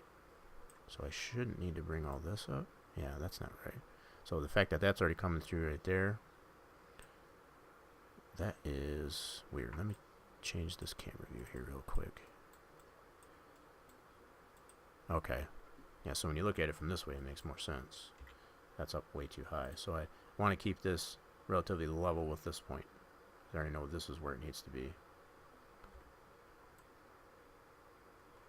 So relatively level with that. So like that. So again, you can see your profile. This is the highest point of your bank. This is your outside wall. Start of your apron. Where your apron, this is your flat. This is all through here. Okay. Yep. So that should be good there. Yeah, so we got that all adjusted on. We got a little bit of wonkiness here. What's going on here? That might be more to do either with the LiDAR model or even the roller coaster view. Which, like I said, I'm not even tempted to even look at that because if I do, yeah. So that's probably more of the roller coaster view between that and or the LiDAR model itself. I know I don't have that perfectly smooth, so there'll probably still be more adjustment I need to make to the actual LiDAR model, because like I said, the way I did that, it was very rudimentary. So this looks pretty good here though. I like how this looks. Got a little bit of a drop here. Let's get it to that. That should be right there. Nope, one more. One more. So I'm gonna look here. So yeah, there's that big segment there. Still looks good there. Let me go into this one. Yeah, see that's actually up. So I might have to bring this up as well. Alright, so let me check that. Let's look on this part. Alright, so let's bring this up. Actually, let me just, this is the new one that I put in. This is why I needed that, because I needed, that's more defining that that very edge of the low poly model, the low poly spline. That's why I needed that X section in there. So once I get this set, I have a better idea of where this needs to go, because I want that to be relatively flat. So if I bring this up, nope, so I go down here. Yep, let's get that to that edge. And again, you can see that profile of that. And Now, I can really get anal, I guess, about, you know, zoom in really quick and you can get more precision in how you adjust those. So, but again, you can see the transition now as far as how it goes from one segment to the next. So this one needs to go up. So this one should be past. Yep, so now we're here. Okay, so got camera view up. So let me move my camera. Yeah, this I think has a lot to do with the LiDAR model itself, as far as why this is all. I think that's relatively straight in comparison, you know, looking at the height view in Sandbox. So there are, I'm not gonna say at all that my LiDAR models, you know, as far as the information that's there, it's still useful. If I were to adjust the LiDAR model so it's a little more smoother, you know, as far as in Max and 3D Max here, you know, the fact that I have it in this this region here, if I make any adjustments to this, create a new 3DO, put it in this, you know, apply a I want to say relief one, but an updated model, I guess, of my adjustments that I make in here, it'll show, yeah, it'll show directly to that, because it'll be just overwriting, I guess, what I had there. It's not going to change the position or anything like that, but if I were to make those appropriate adjustments to make it more conformed more to the LiDAR and not have all the waves in it, I won't be getting a lot of this as I am. So, and I'm aware of that. Like I said, I made this low poly model rudimentary very quickly just to see what was possible. But the possibilities are endless when it comes to how much adjustability there is in it too. So, okay, so moving along, get right click into this, move it forward. Alright, let me move this. Trying to get that out of view there. So where am I at?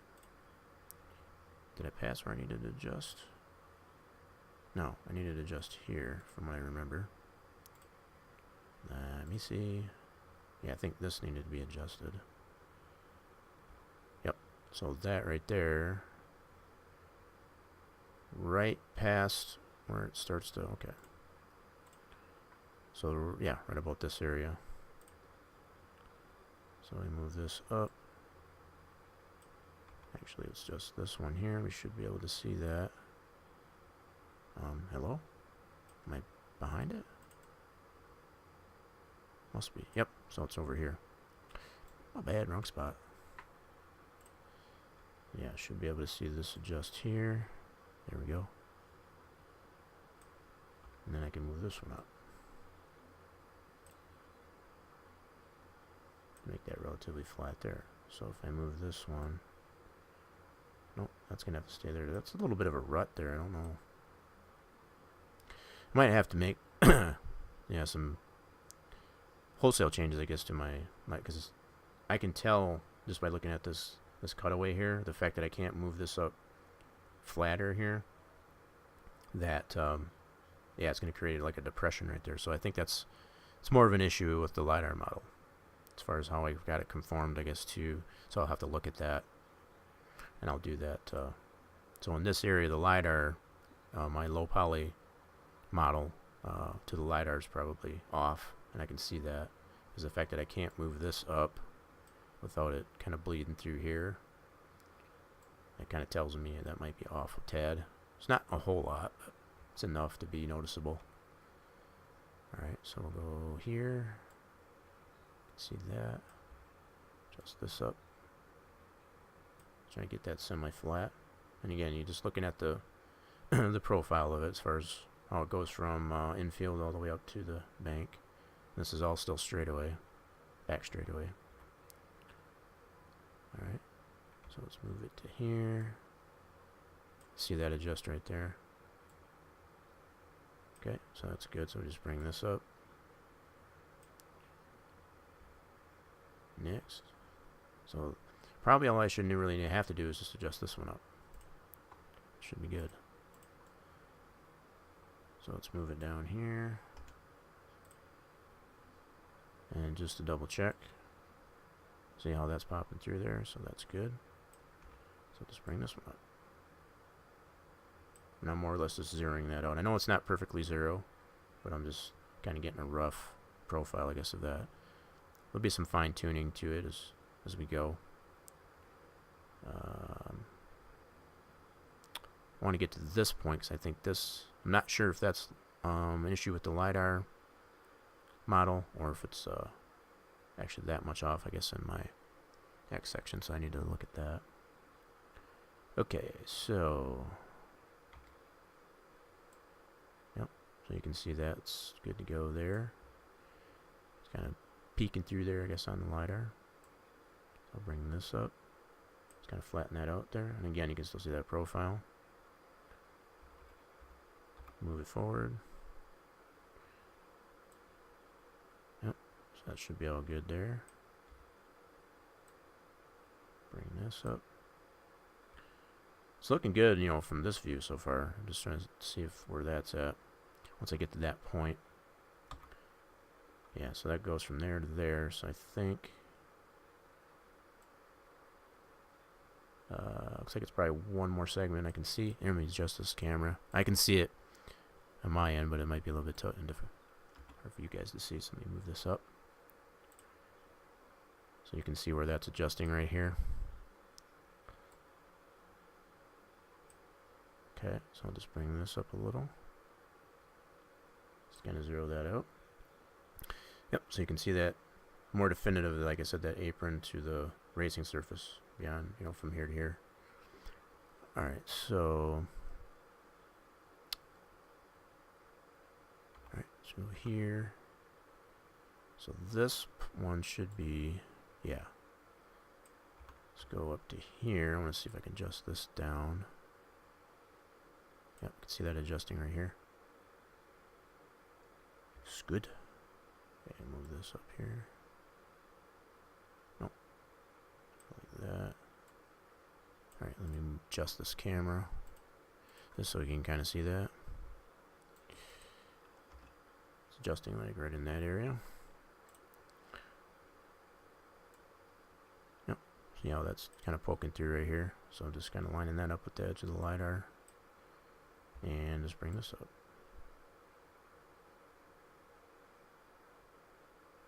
Yep, I'll get it as close as possible. I'll probably need want to get this closer to zero as I go along here, but just to get that that rough profile. It's looking a lot more like a racetrack. As far as this would be the interior wall, apron and such. So as we go through this. Okay, so this one I shouldn't even need to have adjust. So I'm just going to bring this one up to 0. Starting to have that pattern. Right, don't need to necessarily adjust this at all. But let's just go ahead and see where are we at here. That's gonna move the camera. Should be right about there. Yeah, you can really see the waviness. So it's not 100% perfect, but yeah, should be pretty close. A lot more accurate than, you know, trying to guess that elevation, that's for sure.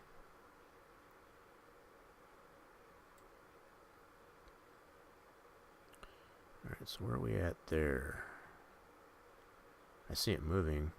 It's behind me. Let me see. I think I went too far. Okay. Yep, there it is right there. Okay. So right there, just out of curiosity, yeah, so I can see the top of the wall there moving. Okay, so here, yep, it's moving there, so that should be good there. So I'm just kind of double checking, really, make sure. So again, still got that profile. Very good, very nice. Moving right along. Trying to get ourselves back to past the start finish line up to where it gets that dead zone as far as going into the turn 1 of the Roval. So that's what we got there. Check it here. Yep, so you can see that poking through, so that's good there. Bring this up. Beautiful. Just kind of adjust that a little bit. I can just imagine what that, I can already picture what the roller coaster view looks like as far as the spaghetti. another term to call it. I don't want to look at it yet though, because I know it's probably a mess. I'll probably end up saving going over a lot of that. I might go over it a little bit in this stream as far as how that that view works. But I want to show at least do one thing at a time. Don't try to go back and forth. If you go back and forth, you're going to be playing ping pong with yourself. If you adjust it here and go back to your roller coaster view, you're going to find yourself going back and forth and playing, like I said, ping pong with yourself. So just do one thing at a time. You know, as far as do this first and then go to that view. Because I'll be able to probably fix a lot of this wonkiness that exists here as far as in the wall and stuff. That's more than likely primarily the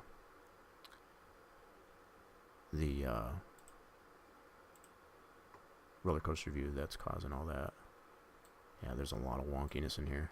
Holy smokes. Okay. Just to get an idea. Alright, so let's go here. And where's that adjusting there? Did I go too far? Must be ahead of it. Don't see it there. Let's go back here. Yep, so I was ahead of it. Alright, so we'll just bring this up. Roughly 0. Okay, move it forward. Okay. Move this up. That's more or less just leveling that out.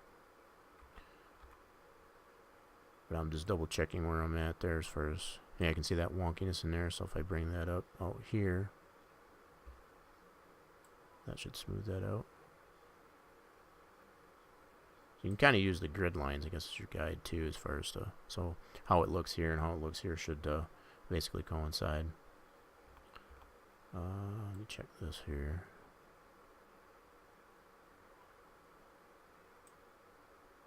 All right. So here, let me move the camera a little bit. Like so. Alright, so let's go into the height view here. You can see that.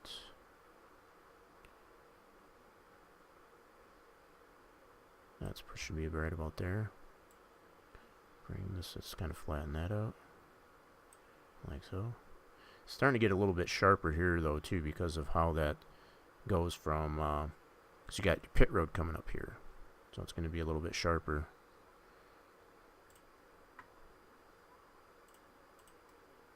It's going to show a lot sharper. But I should be able to smooth a lot of that out going into that cutaway view. As far as this spaghetti. And you'll see what I mean as far as when I show that. I have shown it a little bit before, but I'm trying not to stay. Okay, so this is where I had that float.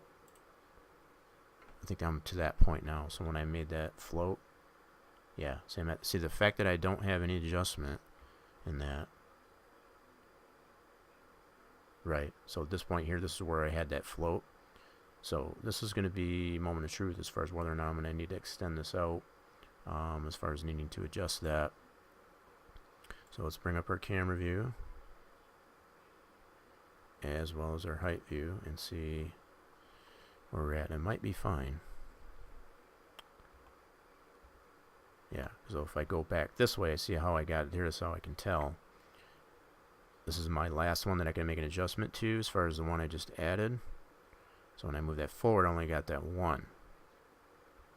So that's how I can tell. Now, question is that going to be too much of an abrupt change in transition?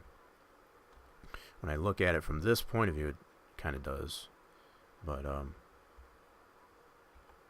see, it still will go to that point because it's kind of floating there in the wind, but there's no adjustment there.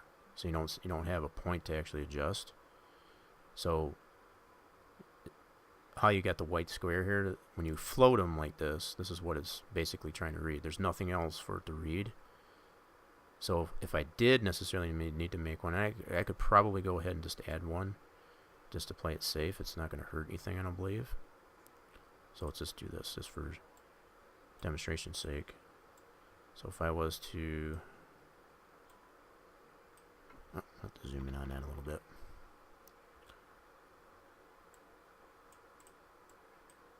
Okay, let's get it to snap and change it to mode absolute. Now I can make an adjustment to this one here, and this one I won't be able to. So let's go here. So now I'm to the point, now I can make an adjustment. Before I couldn't, now I can. So like if I was to make an adjustment here, you can see that how that's changing here. See, and I probably did because it had a little crease right here. So it probably did help or whatever that I could do that.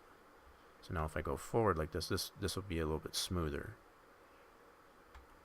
That's not quite as abrupt a change then from there to there. So it's probably better this way than it is the way I had it. You can see how that crease was in there. That wasn't going to be a good thing. So yeah, I'll probably end up doing it this way. So this is what's important as far as like, you can let X sections float like this. You won't necessarily have to make it a complete closed circuit. You can let them float. It's just where you let them float. It's going to make the difference as far as how it translates. Transition changed in this case. So we'll be able to find out for sure once we test it. Once we get it into the simulation itself or whatever, as far as how abrupt that actually is. But looking at it from this view, it actually looks pretty good. Okay, but to know for sure is to actually test it. Alright, and we'll get to that point. We are definitely getting there. We're making tons of progress. So may not seem like it, but definitely are. Alright, so let's go here. I'm going to check this. So that's fine there. Let's check this. Bring this down a little bit. Like how that is. So if we bring this down, yeah, you can see how it's creating that crease there. So I'm just trying to change this. This is probably between either the LiDAR model or the so I'm not going to be too concerned with that. I'm just going to get close, looking at the profile, how that transitions and such.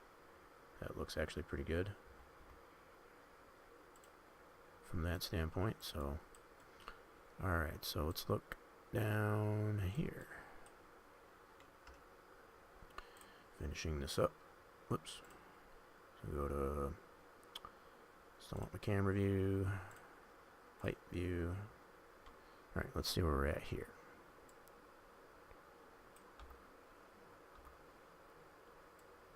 Alright, that's behind me yet.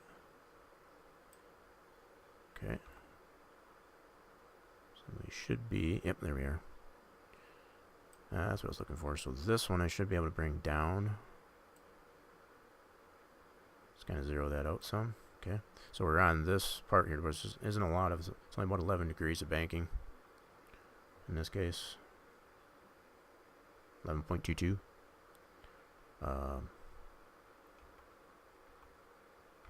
Okay, so all of this is going to be.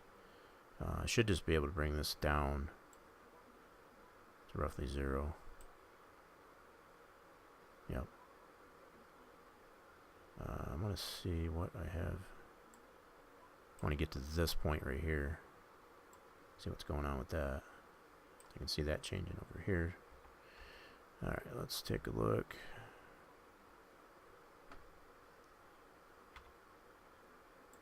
Let's adjust this down a little bit. A lot of waviness in there. I'll have to make some adjustments in there. So that's almost at 0. That's where we want that. I want to get to this point. I should be able to see it pretty good. Oh, that's past it, okay. Alright, so let's move back one. Yep, so it's right about there. Yeah, it's right about this area, so that's probably a shorter area. Let's go here. Yep, so it's right in there. So I wanted to bring this down just a touch. Let's see how that's there. It's kind of maybe hard to see. Let me move this up. And that's probably the fact that a lot of this is showing again. That's probably the LiDAR model having a lot of waviness to it, because looking at the profile of it, that's actually pretty smooth. You can see how that's all moving there. Whoops. Yeah. So that's probably just a lot of waviness that's in the... What I want to pay attention to is how it's transitioning as I go forward and backwards. So that's pretty good here, actually. Okay. Looking good. I mean, like it. There. So I shouldn't have to make too much adjustment here, but I'm going to go through it anyway. So where am I at? Let's check this main view. Shouldn't have a whole lot to do here because I didn't add any X sections beyond that point. So there shouldn't be a whole lot of adjustment I need to make there. So I don't think I'll mess with that too much. The fact that I've already covered all... Yeah, I think I did it over here too, didn't I? I think I started more over here. Yeah, because I remember doing it here. Yeah, so let me go back to this one. That's what I missed. So I've anywhere that I've added X section, that's what I want to make sure is adjusted accordingly. So yeah, I need to check this end. Yeah, because where I started was where it was kind of dipping down right in the middle of this turn, so I didn't go over this yet. So let me do that. Let me go on the other side of that divide. Yeah, a lot of this is probably the LiDAR model. But the fact that you can see it's not that much off. Pretty daggone close there. Alright, so yep, I need to look at all this. So let's take a look at our X sections here. Bring up the height view.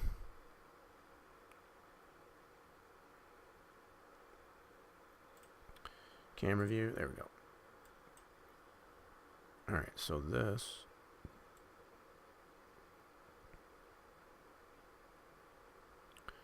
Holy smokes, had to come up quite a bit there. See how that's bleeding through like so?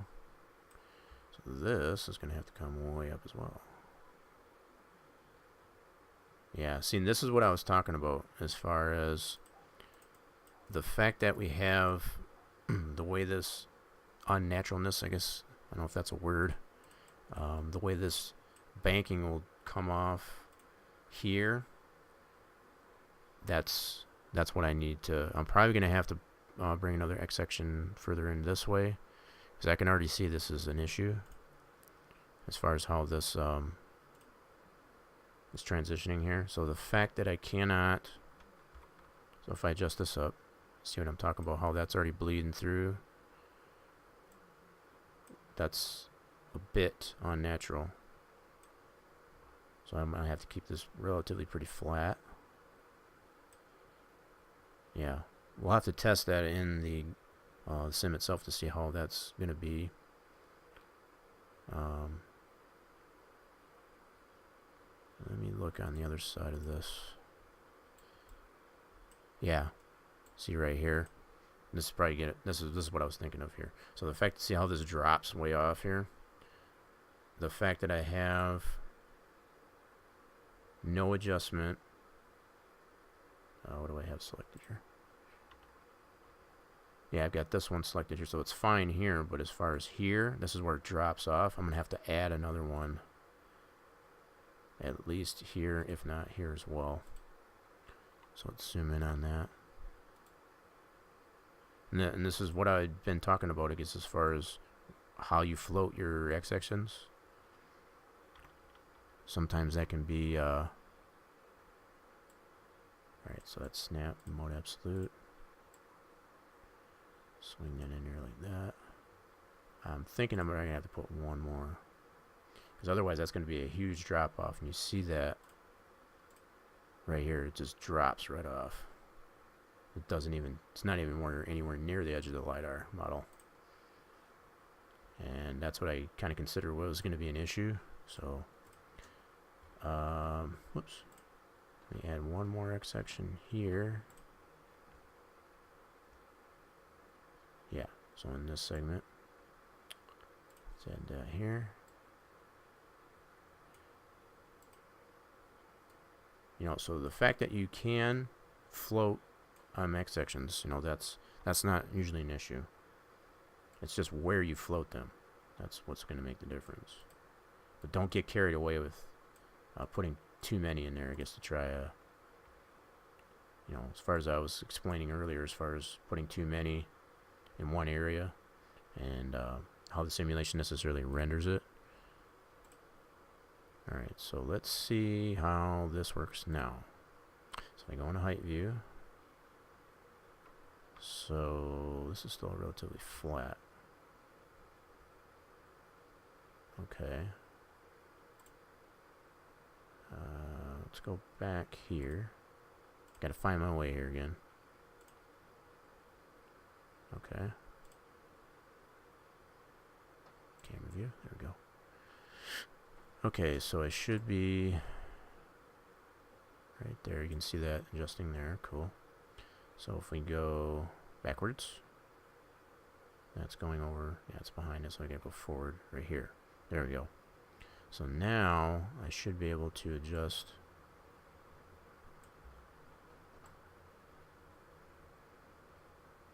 Where am I adjusting? Okay, why am I not seeing that?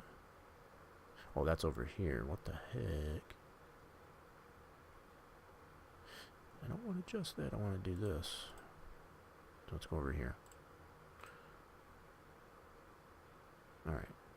Go back to camera view. Yeah. So the fact that I got more points to adjust here. There we go. That's what I wanted. Yeah, you can see how that really drops off there. Yep. So you really get a sense of how much that was dropping off right there. So if you go back, this should be my new. Yep. So this is all got to come up. This is all got to come up. This is pretty small.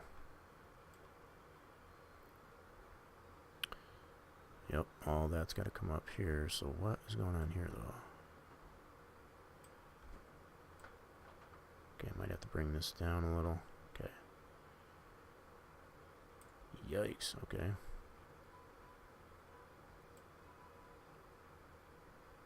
Holy smokes, I don't know why that's doing it that way. That's crazy. This is not what I expected. Right, let me see what's going on here. See, I knew I was going to have this to deal with here as far as how this transition was going to be. I just wasn't sure exactly because this is going to be an issue. I can already see that because it's doing it the other direction too. See how that's all dropped off here? So I'm going to have to move all this up here, and I haven't really done anything to the infield here, so yeah, that's definitely all going to have to be adjusted on this interior. Yeah, up and through here. I haven't done, like I said, too much to the infield road course yet. I've only mostly focused on just the outside oval. So the fact that you can see exactly what I'm dealing with here as far as like how much drop off, that's how much I'm going to have to bring that infield road course up in particular to meet up with the LiDAR. Lots of adjustment there. Okay. Alright. So, I don't know if that's necessarily going to create the necessity. It probably will in this case to continue, because this X section here, when I put it up here, I just stopped it. I floated it here. This one, I'm not sure if I'm going to have to go all the way through this to get that adjusted properly. that's not an issue. It's just that's a lot more work to do, I guess, as far as to get that leveled out. So that's probably what's going to have to happen. I'm going to have to I'm going to have to put X sections all the way through here as far as to reinforce this this X section here. So when I bring that all up there, it's going to be nice and level. Otherwise, there's going to be a drop off if I don't, as far as in this area. So, and that's the same goes for this side. Yeah, so like I said, the fact that I've only been focusing up to this point just on the main oval, I have not done anything yet to this interior. That's still at 0. So you can see where it is in comparison to the LiDAR model. As far as the here's the LiDAR model, here's the road course, and then you can see what difference in elevation that is right here as far as this drop off. And that's what I was kind of concerned about, to be honest. You can see it all drops up here too, as far as on the pit road. You can really see the drop off here as well. So yeah, that's definitely going to have to be all smoothed out prior to even trying to put in I wouldn't even try in the simulation yet at this stage, because I already know that's going to be an issue as far as being able to drive it like you would normally. So that's definitely going to have to be all fixed before we move on. And whether or not let's see how much time we got here. Only a little over 2 hours. We're actually doing pretty good. I think it's been pretty productive. I think for now I'm going to take just a short little break, and I'll be back in a moment. Just got to take care of some business, and I'll be right back. So don't go nowhere.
Alright, so sorry about that short little intermission there, folks.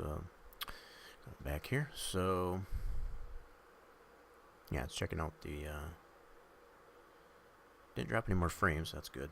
Alright, so what I have considered, what I must and really should do at this point is to adjust all those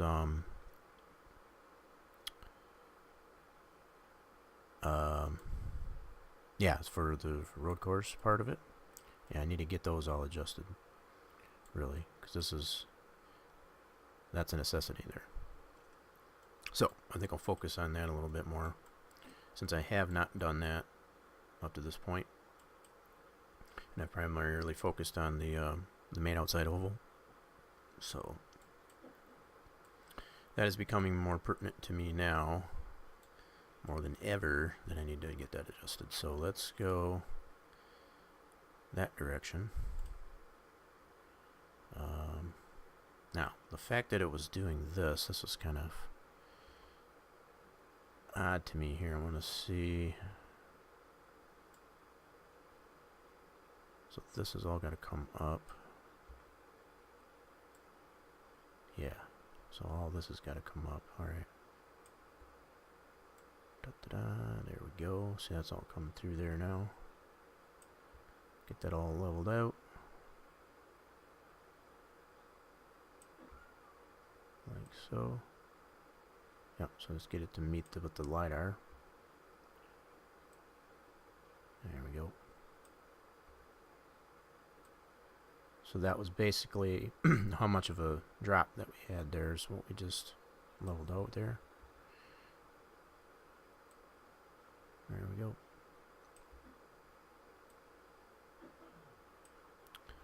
That's pretty decent there. I'm sure it looks really nice in the cutaway view, that's for sure.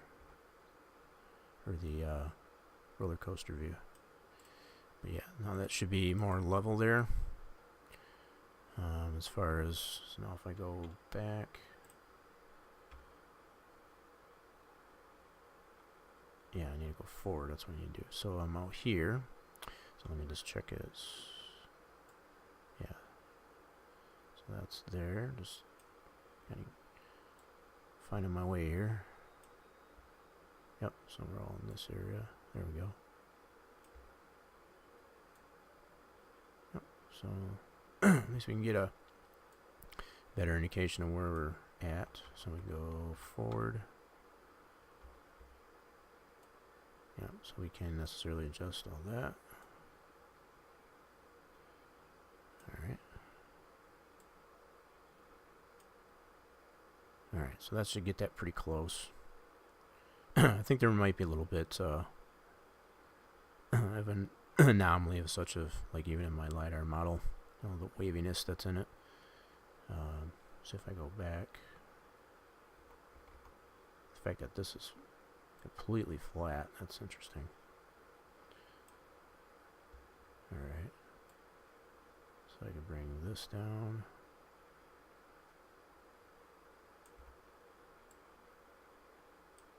Trying to get this to transition a little bit better, at least anyway. Yep. So and this is what I was concerned about, like I said, as far as how that was going to transition off here. I'm going to lose a lot of the natural banking that would go this direction because of how this comes off this way. It's going to want to more just slope upward, you know, kind of swoop up and then out as opposed to this way. So but as far as to make it raceable, that's that's what's going to have to happen. So alright, so where are we at now? How does that look visually here? I don't think that's 100% up to level. Nope. So what I'm going to have to do is I'm going to have to bring, like I said, I'm going to have to put an additional X section all the way through this road course here to reinforce this one here, because by adjusting just that one, I don't think that's going to give me the result that I want. So let me check this. If I go back to here, let's just see how this works here, but I don't think that's going to do what I want it to.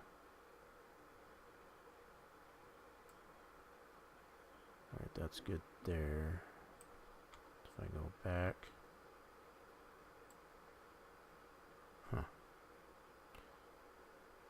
that's having to come way up here. That's just weird. Yeah.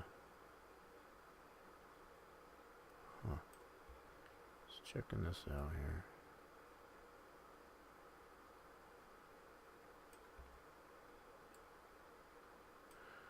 Alright, that doesn't really make any sense from that angle.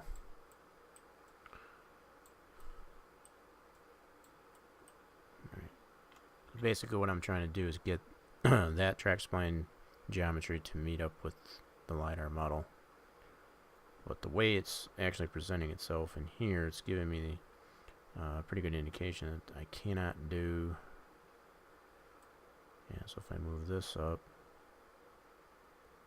Yeah, so that's poking through there. This is going to have to come up quite a bit. Why does it have such a slope on it though? I don't understand that. There we go. Holy crap, that doesn't make any sense though. As far as how it looks from here, let me bring this back down. Okay, that makes more sense. Okay, I think I get it. First there was like, what in the world? Okay, so I had to bring it basically all the way up just to get it leveled out. Alright, so if we go forward, I bring this down. Okay. I'm starting to get a sense of what's going on, yeah? Yep, okay. Yep, alright. I get you, alright. So...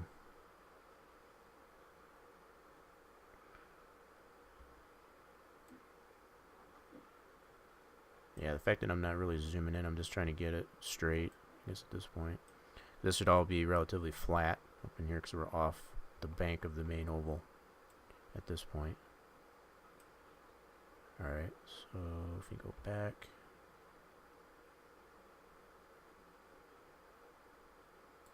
Yep, okay, I gotcha. So check and see how that was going there. So if I go back again, so you see how when I'm comparing here is I basically had to move it up. If you look at these two grid lines between this one and this one, so if I go back one more, I have to move it up to that grid line. That's basically what's happening.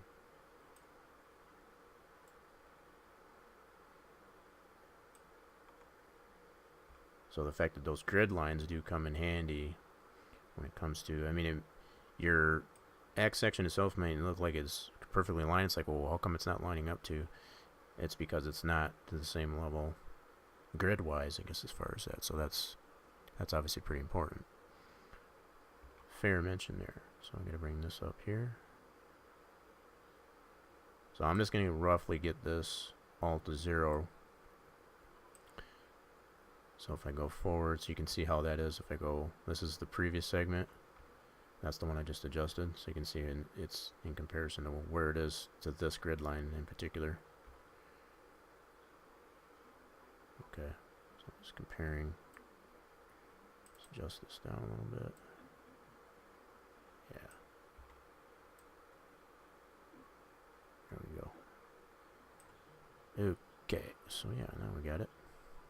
See, that's why it becomes important as far as having something visual. You know, having this LiDAR here. If I didn't have this here, I'd be totally guessing.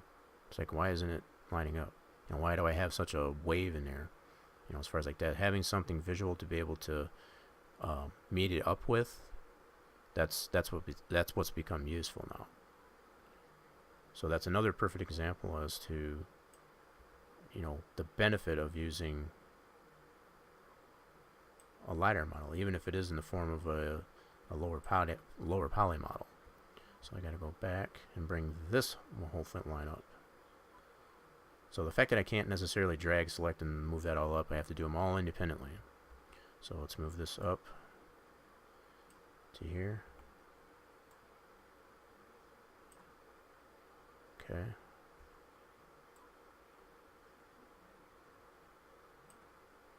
And you'll be able to tell more as far as on this one here, because I'm going to move this will move up. You can see that all moving up. Now I just want to, whoops, so that's actually the far end there, so let's move it back one just again, or forward I should say. So let's go forward. Okay, I thought maybe that would go up a lot higher. There it is. Okay, so we probably got to go up a little bit more than I had it.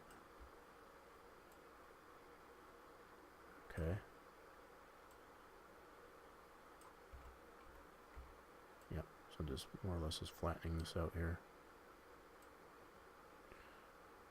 Yep, that's better. So the fact that it goes from here,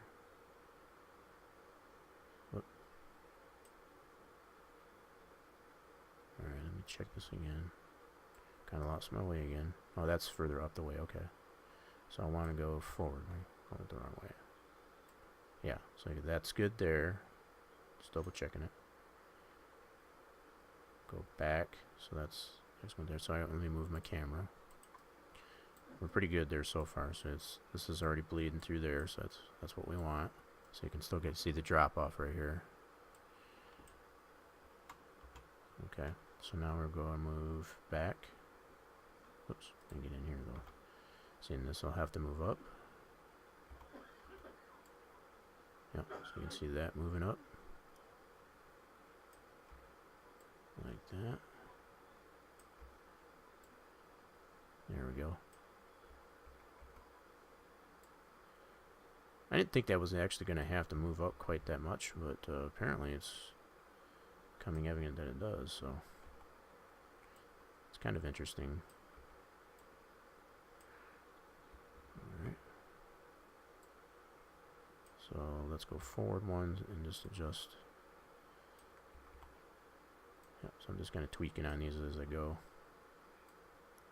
This is going to relatively stay somewhat flat, so, you know, but it's just higher up on the grid is all. But you can see it, how it's bleeding through there, and you can still see the drop off here. So I'm just moving that all up to meet what the LiDAR is all. So what are we doing at this point? Okay, so we want to move it back. Back again. Okay, so this whole line's going to move up.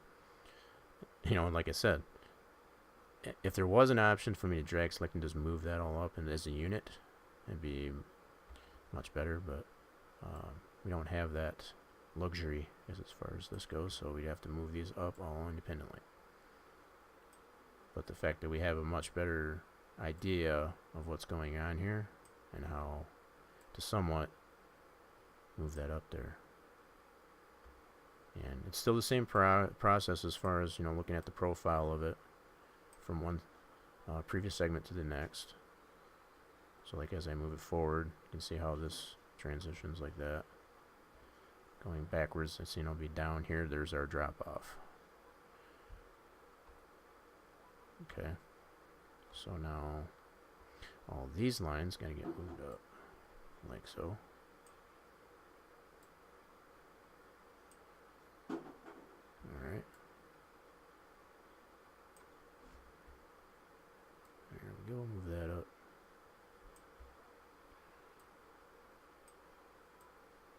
Yeah, so the fact that I have not gone this far as to do the infield road course yet, it goes to show you, it's just like I was only mostly focusing just on the outside oval.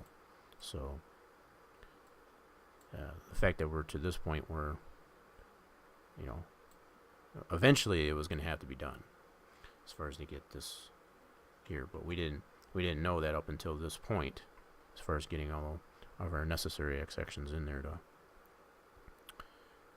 to know this was going to be necessary. So alright, so going back again, bring this all up. So the fact that we have roughly this grid line here is where we got to get it what we got to get it to. That's about where we're at. So give or take somewhat underneath that line. So I want to bring this up just to see. Yep, you can see it kind of bleeding through here. Yep, so we're getting a little bit closer. So as we go through this, the elevation does change as you transition through. It doesn't stay completely, so you can see how that's bleeding through there already.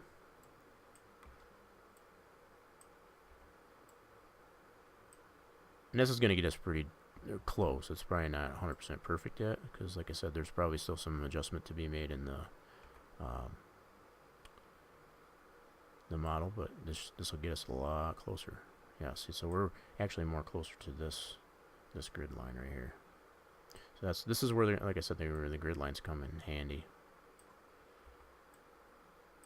All right, so go forward again. Yeah, so you'll be able to see that here. Yep. See that bleeding through. Alright, so just move these all up. Like so.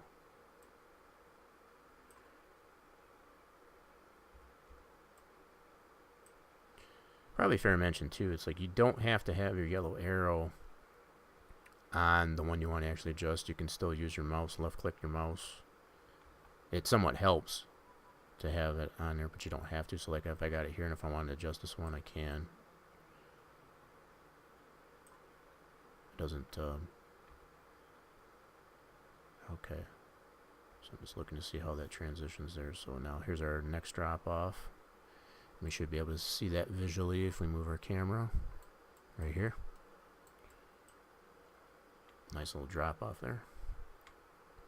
So we got to get this all moved up to closer to that grid line.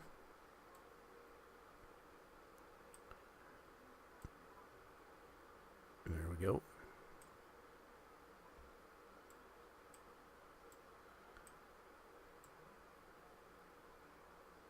You know, if anything too, you know, and I've said this plenty of times now, it should be hopefully getting into people's minds as far as like if you were to have so many segments, you know, as far as splitting up or whatever, and having so many segments, you know, involved with your track build, you get a sense of why it would be so tedious doing this progress. Because if you had so many little slivers to get all the finer details, I guess, into, you know, wall openings and stuff like that, this would take a lot longer, because you'd have to go through all those little slivers and adjust all these, just as I'm doing. So okay, so I think this has got to come down just a little bit. So yeah, the elevation definitely does change throughout this whole doesn't stay at one level. That's kind of interesting. Alright, so at this point,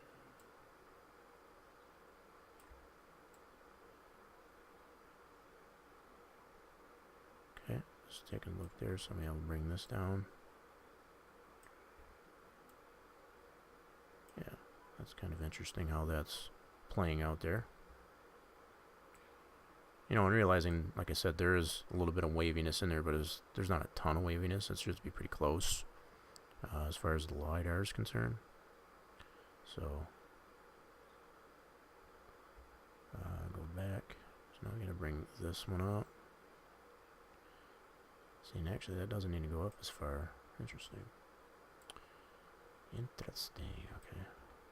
So yeah, there's definitely some elevation change even in the infield road course.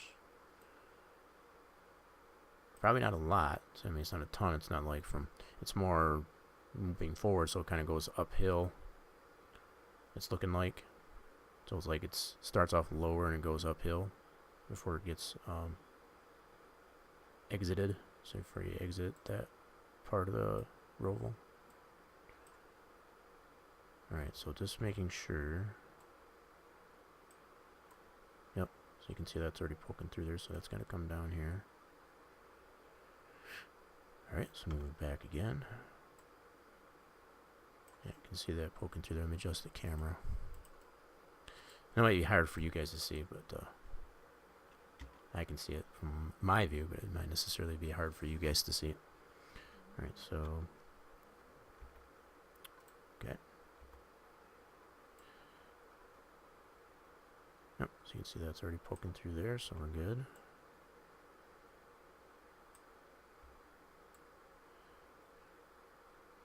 This is where, like I said, it becomes much more useful, I guess, as far as having something, you know, to tell exactly where you need to go to.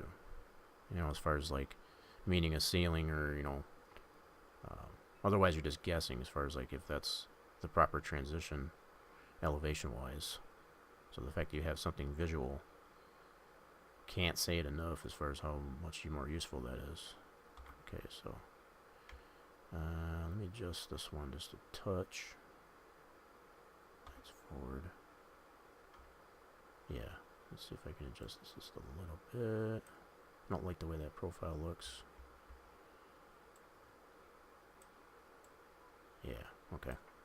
So I wanted to check that. So if we go back, there we go. So now we gotta move this one up. See how far that one's gonna go. So that one's right there. See how that's kind of filling that in there.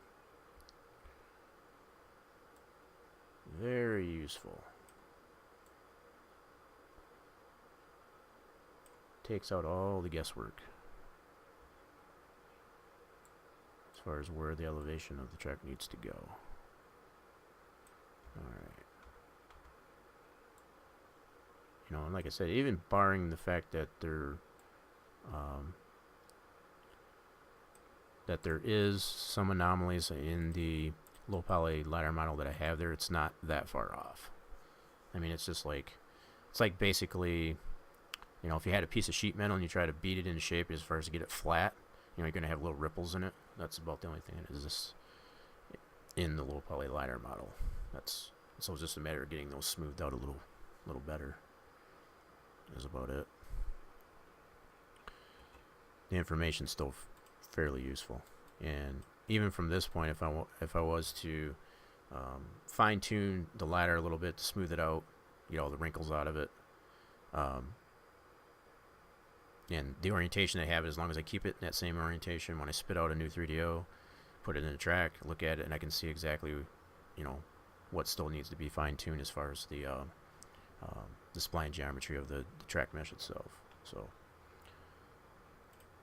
lots of room for adjustability for sure. Okay, so we got to bring this up. Where are we?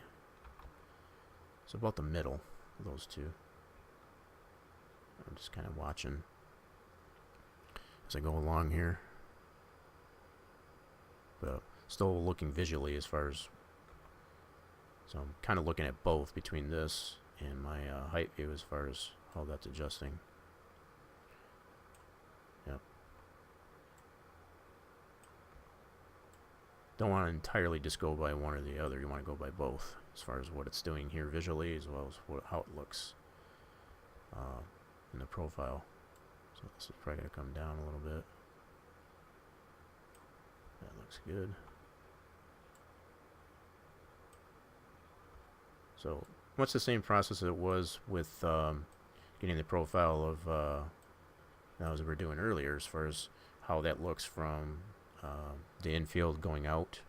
You know, you're going to get that profile as far as the apron up to the banking outside wall. It's the same process here. It's only slightly flatter. The only thing we're really doing is just moving all of our different points, as far as our x-axes are concerned, up to the same level. That's about all it really boils down to. Okay, so let's adjust our camera again. Over this way. Doing good so far. You know, and keeping our track segments relatively to a minimum, it's going to help us tremendously. Okay, so that's got to come up to there, so that's giving me an idea. Ooh, see, that doesn't need to be adjusted too much. It's interesting how this elevation in the infield's actually playing out. The elevation does necessarily change. It's got some ups and downs in it. Not real drastic, but, you know, it's somewhat subtle. pretty interesting. Alright. Okay, so if I go forward, just want to get an idea. Yep, so that's actually pretty good.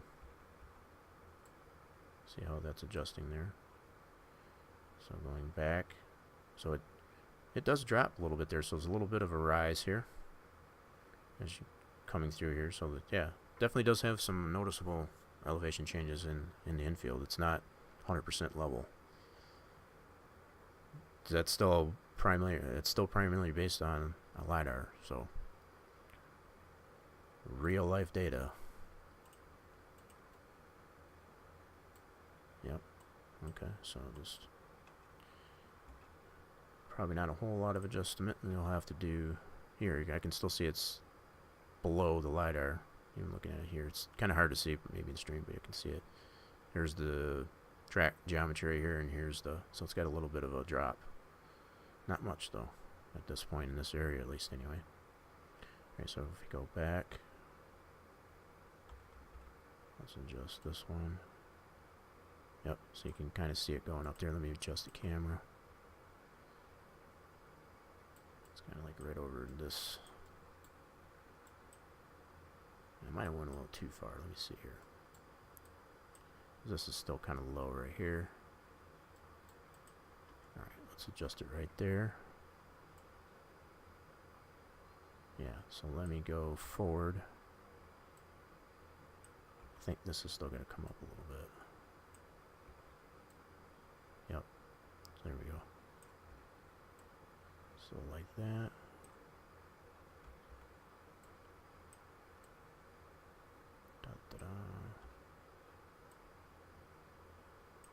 Folks, I got a little bit of a hump right here. Let me bring this down. There we go. Good. So now we go back. So now we'll adjust this one. This is more in that corner. There's a corner right here. So this is all level right here. You can see where it drops right here. That's what we're on right here. So let's adjust this side. Oh, wait a minute. The heck? Why isn't it bringing that up? Alright, so that is... There we go. So there's that. There's that.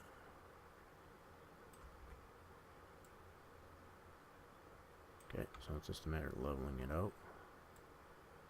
There we go.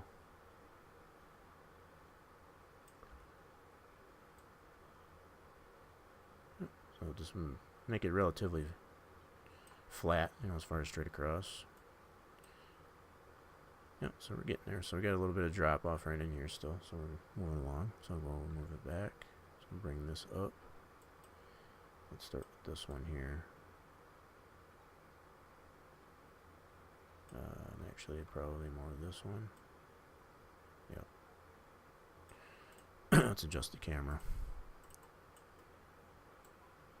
Kind of see what's going on here. It's like right in this area.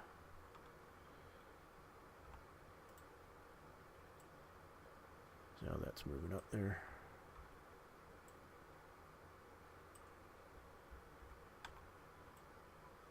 There we go. So we can bring this up. Let's kind of level it out. So you can kind of see what I was talking about way back at the start of this here. The potential that we can put curbing in here is evident here because we got these X sections in here. So if I want to put a curb in here, that could be done as far as the flatness out here. So I could, that would create like a curb if there was necessarily one there. Yeah, so it kind of create a little bit of a curve, I guess, on that that outer apron here. That's possible. Alright, so moving right along. So let's adjust the camera a little bit more here. We're getting to the end there. Just about. Getting into where it would be considered turn 1 for the Roval. Alright, so if we go back here, So we only have to move this up a tad. Like so. See that bleeding through. Let's bring this up. And then just level that out. There we go. So if you go back and just do the same thing. Adjust the camera again.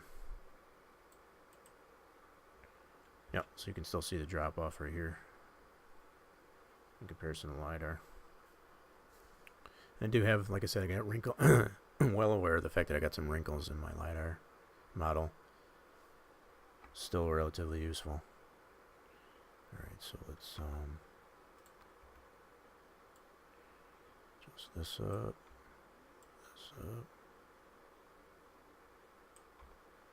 that up. Okay, and then just level that out.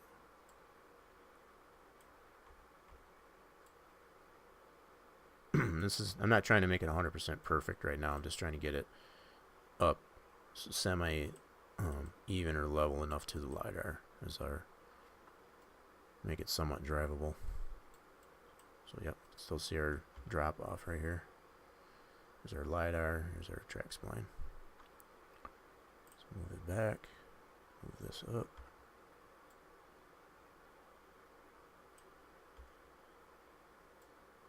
Okay.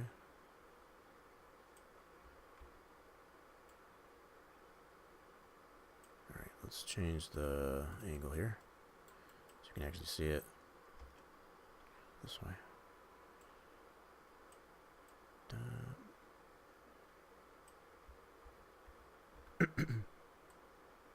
Yep, so you can see that's bleeding through.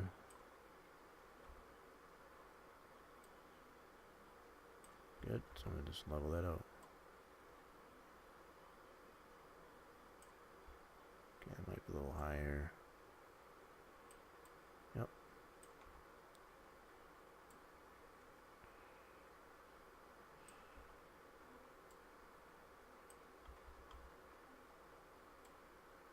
There we go. It's not going to be 100% perfect, but it'll be a lot better than having this drop off like it is right now currently. See, we're getting to the end here. Got a little bit. A few more segments, but all the more reason, I guess, to mention as far as like keeping your track segments as much to a minimum. If I had a lot more segments in here, this would have taken a lot longer. Guaranteed. Trying to eliminate work smarter, not harder, I guess is what I think of there. Alright, so yep, so then move this all up. Move this up. And move this up. That should be, wait a minute. Huh. I'm not sure why that's not bleeding through. Oh, there it goes. Gonna get it to bleed through. There it is. So this brake actually has to come down like that, and then just level that out. Oh, so that might be up a little bit too high. There we go.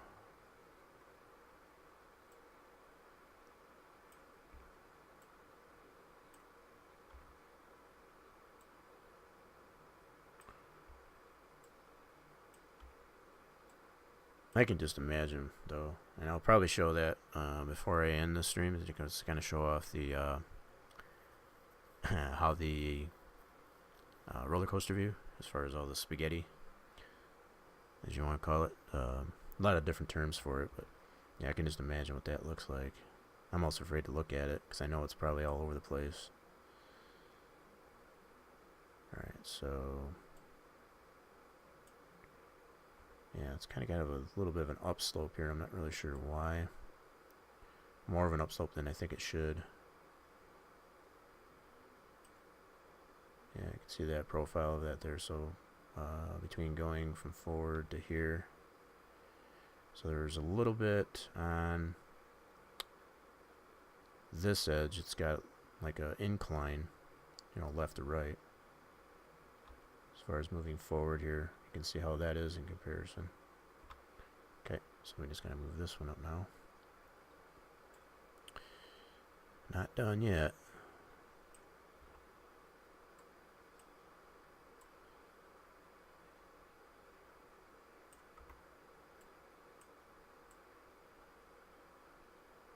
Okay, I'll level that out. Yep, so this needs to come down. I think that's good. Yep.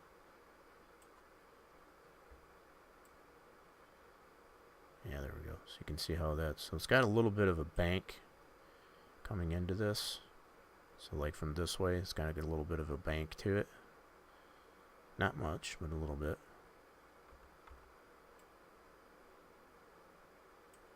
That's what I'm noticing here. It's only about a 2 or 3 degrees banking there. Kind of interesting. Alright. So we'll go back, move that up. Moving right along. Okay, let me adjust this camera because it's kind of getting hard to see what's going on here, so you can still see the drop off. We're getting to the end of it though. Alright, so let's move this up. Move that up. Definitely move that up.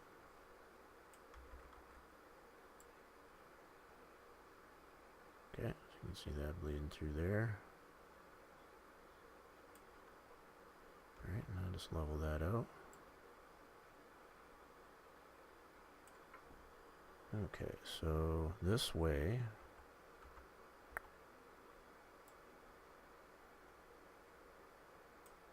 Okay.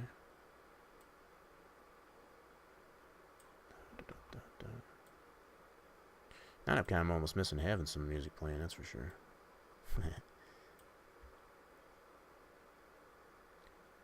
Alright, so let's do that. You can see that poking through.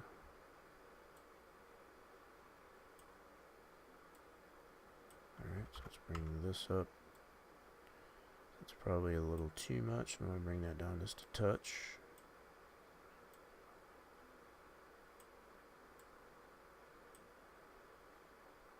Yeah, so that's kind of interesting how that's playing out there. Alright, so we'll move it back. Move this one up. Alright, so...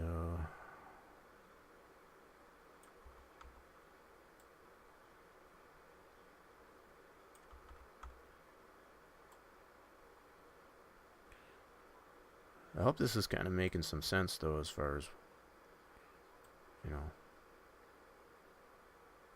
how useful this is to, you know, having this information like that, as far as like not having to guess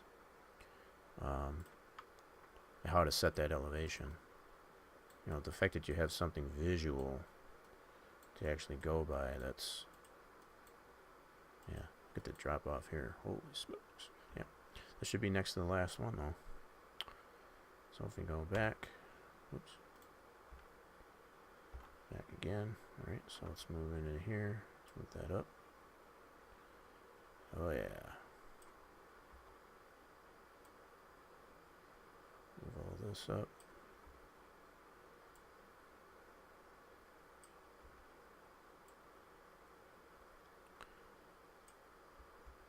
Alright, so we'll level that out. Whoops.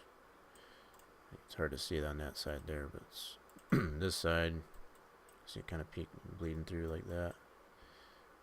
Let's reposition that.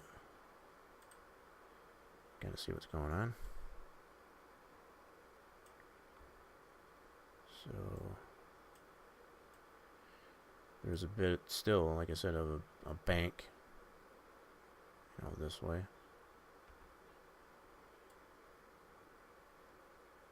Yep. That's poking through there.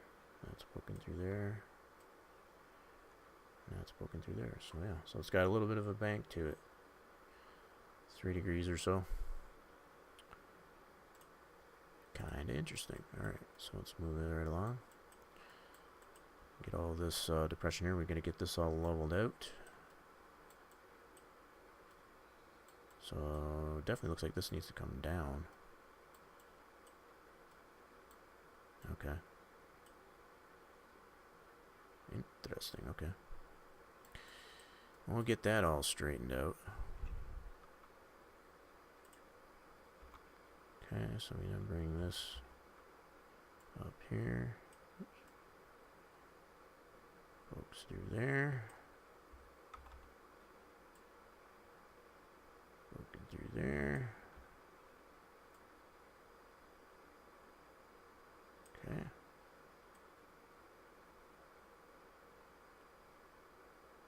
Yeah, so we'll go there. Now we're gonna bring this up.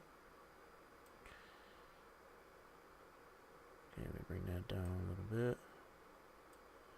Push that down a little bit.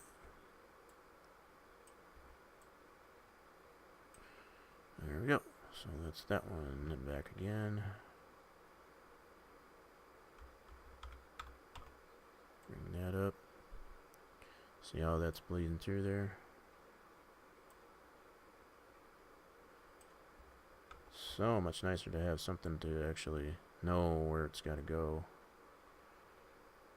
than to just 100% guess.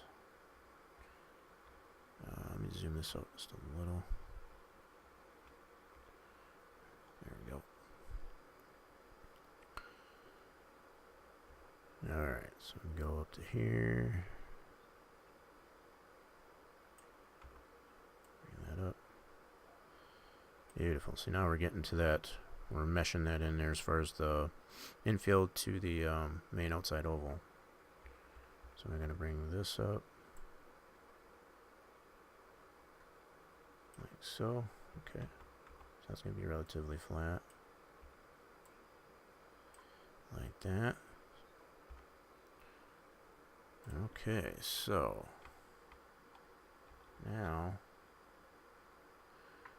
we should be pretty close to, let me see where we're at here.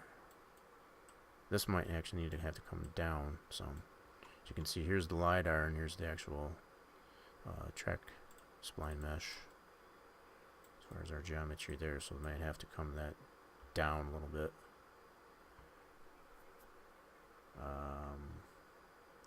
Let's see here.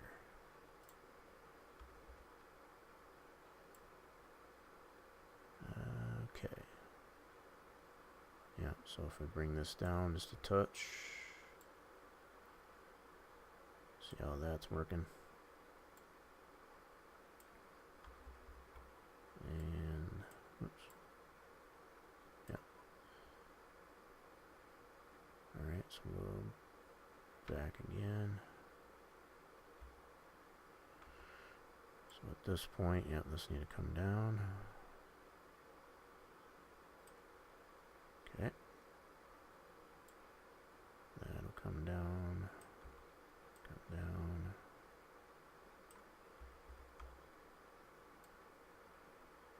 Gotta level that out some. Okay. Then back again. Okay, so this should be, let me check on the main view here. Yeah, this is that's where it drops off. It goes behind. Yeah, that's that dead space there. So that should be good as far as this drop off, because that is not going to be affecting. Okay, so we should be good there. But what I am noticing, holy smokes, we got a lot of adjustment here and there, and I'm thinking that's going to be more or less that cutaway view. So let me take a look at that. That's got a huge drop off right there. So we definitely got to get that smoothed out. Alright, so let's do that.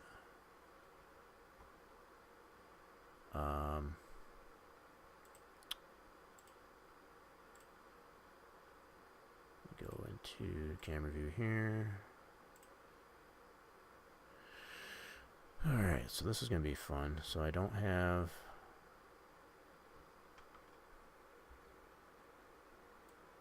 Yeah, that's what I thought. So,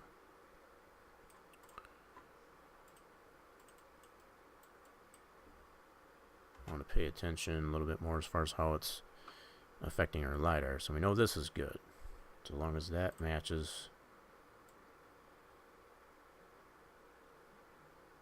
we want that to be right there. So I'm gonna have to bring this down as much as possible. And I'll probably have to make a lot more adjustment to the cutaway view here, but let's take a look at how this is affecting. That's what we're going to have to adjust right there. So if we bring this down, okay.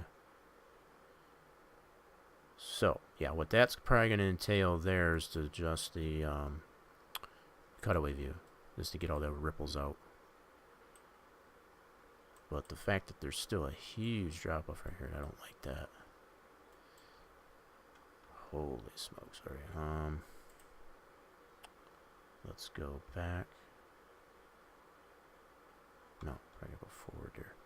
So it's going to be.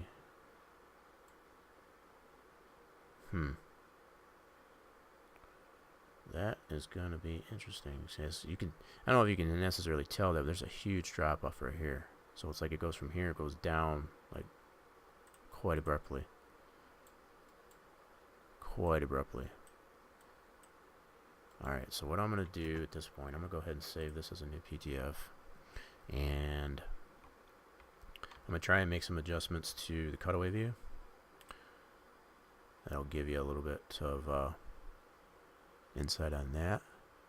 So let's do a save as. We'll save this as a new PDF.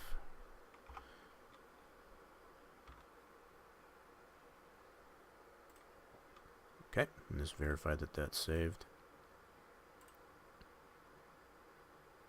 Good to go. Alright, so now we're going to dive in a little bit on the cutaway view. So I'm going to try to split this up as much as possible here. So let's see if I can resize the window. Kind of get both of these going on in here. We'll find ourselves having to go back and forth between these two. But this is what I was talking about, the cutaway view. That's what I call this roller coaster, or the spaghetti. See all this stuff here. This is what will help you smooth out different areas, as far as like if you've got, we noticed some of the walls, how they had a little bit of rise and fall into it. They're looking like, you know, they're not smooth, you know, type of thing. This is where you would fix that. Primarily what I want to take a look at first, the area that I want to, now that I got that saved, is this area here. I want to see if I can get this smoothed out. So I'm going to be watching very closely how this, how this affects here in this cutaway view. So now with that selected, we can go on here as far as where that is, and that's right here. Okay, so you can see how much that drops off. That's how that translates. This drop off right here, there it is. So let me zoom in on that. So we're going to see if we can't smooth that out. So what I'm going to do is go like this. I'm going to do this a little bit at a time. So I'm watching the LiDAR.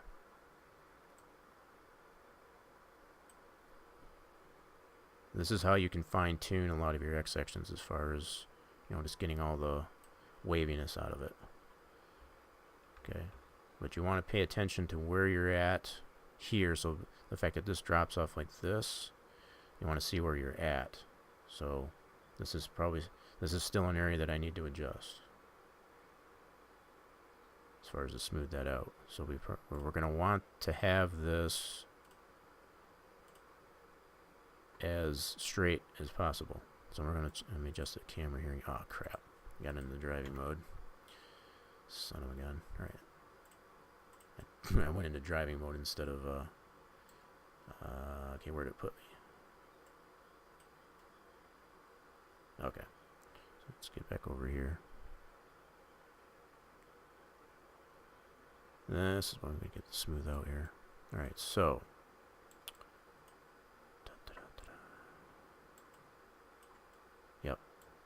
So you can still see there's a little bit of a crown right here.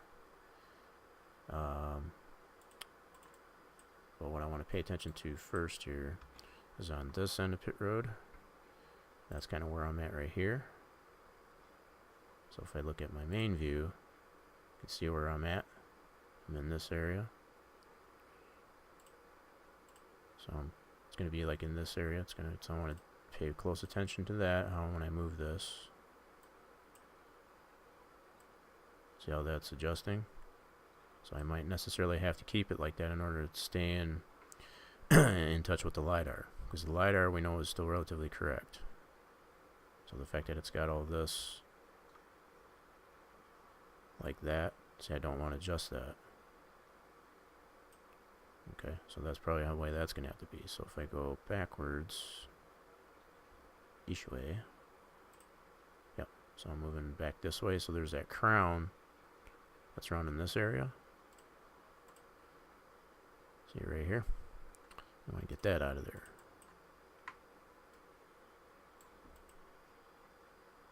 Alright, so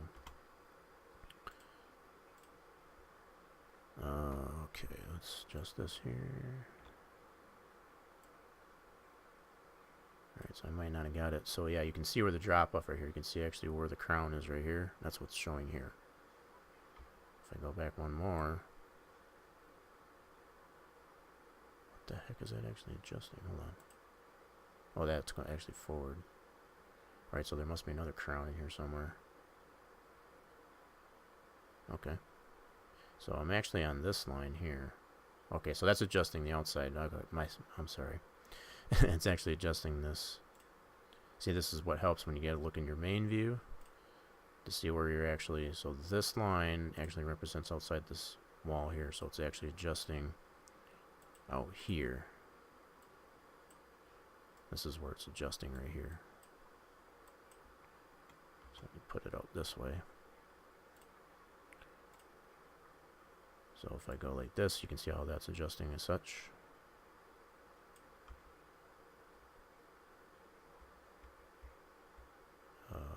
Get on this one. And you can adjust these lines one of two ways. You can either grab each endpoint, or you can use these little pink squares that will kind of do one of these numbers to get it to smooth out. But basically how this works is, picture, if you will, like if you were going across the surface, this is exactly how it would look. So it's like, it's a little bit better, I guess, in the cutaway view. It's like, now this is like if you were walking on this, like say this direction, this is how smooth it would be, or not so smooth. So it's like if you want to get this to not have so many dips in it, this is what you would adjust. So, you know, this is what happens if you grab just one point or the other. You can see how that's moving there. If you just want to fine tune it and get this particular line that's selected straight, you can just adjust these little marks here. You can see how that adjusts in that camera view. Now, what I want to get necessarily though is this point. So let's get over here. Should be around in this area, I believe.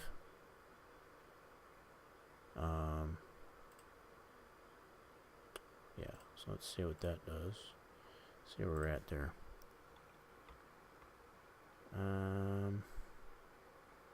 See, there should be a rather visible crown. Okay, so there's that. Yep, so you can see that adjusting right here. Alright, so if we go this way.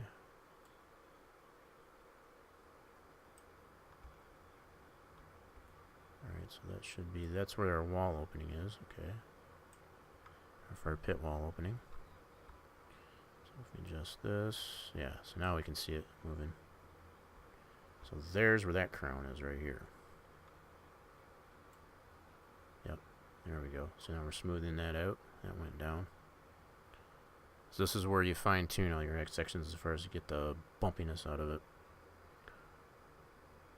And it's kind of almost WYSIWYG. What you see is what you get. So it's like if you see In this view, if you see a little whip in here like this, chances are you're going to see that in the surface somewhere. So like if I put it on this point, see where this is at. That's right here. So there should be, on this wall, there should be a little wonkiness in there. So let's put that roughly in that position.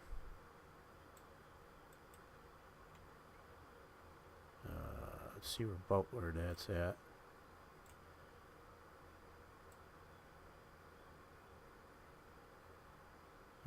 Trying to see where that's adjusting there. So it might be over here. Let me see. Let me slide this over a little bit. Yeah, so it's adjusting over here. Yep, see how that's adjusting right there? So that's where that wonkiness is. So like I said, it's kind of a WYSIWYG as far as what you see is what you get. So if it's going to have a little dip, so in this case it happens to be next to this outside wall. So any waviness that you see in there, it's going to be present near that outside wall. So like you have the two options as far as getting it smoothed out, as far as to grab each individual endpoint or just adjust these little pink or purple little squares. So I think we got this smoothed out enough from what I can tell. There is a bit of a drop off here. I can see where that's dark, so I'm going to check that out. I think if I look in this view, that so it's where I put that. I left it hanging. I left the X section floating. I believe it is. So let's see.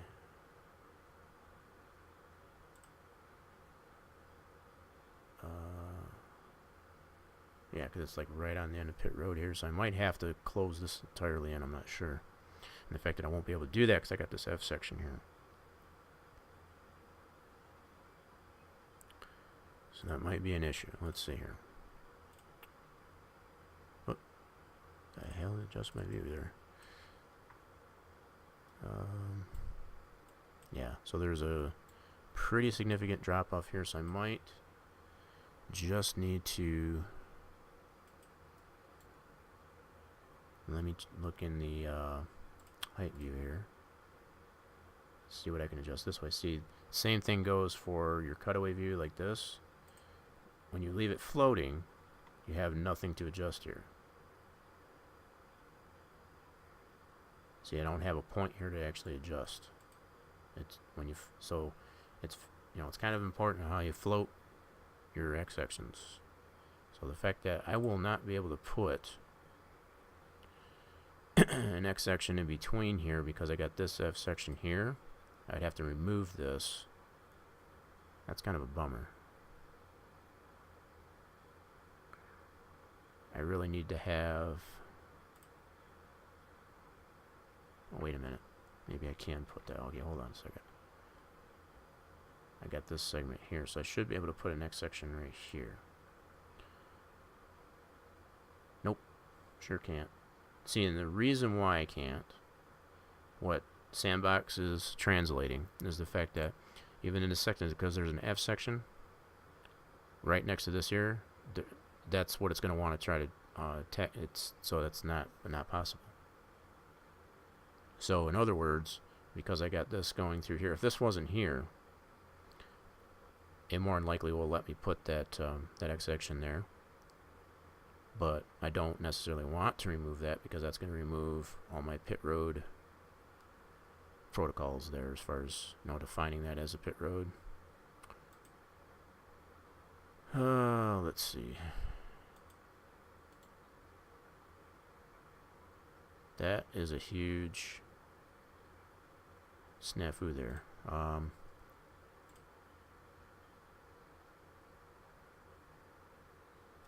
Let me see if I can adjust something here.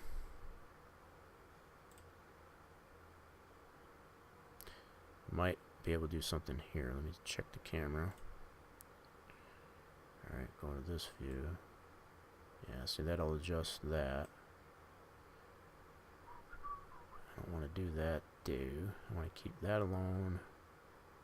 Yeah, see, so this is what this is doing. What I need to move is this here. So that's dropping off right here. So,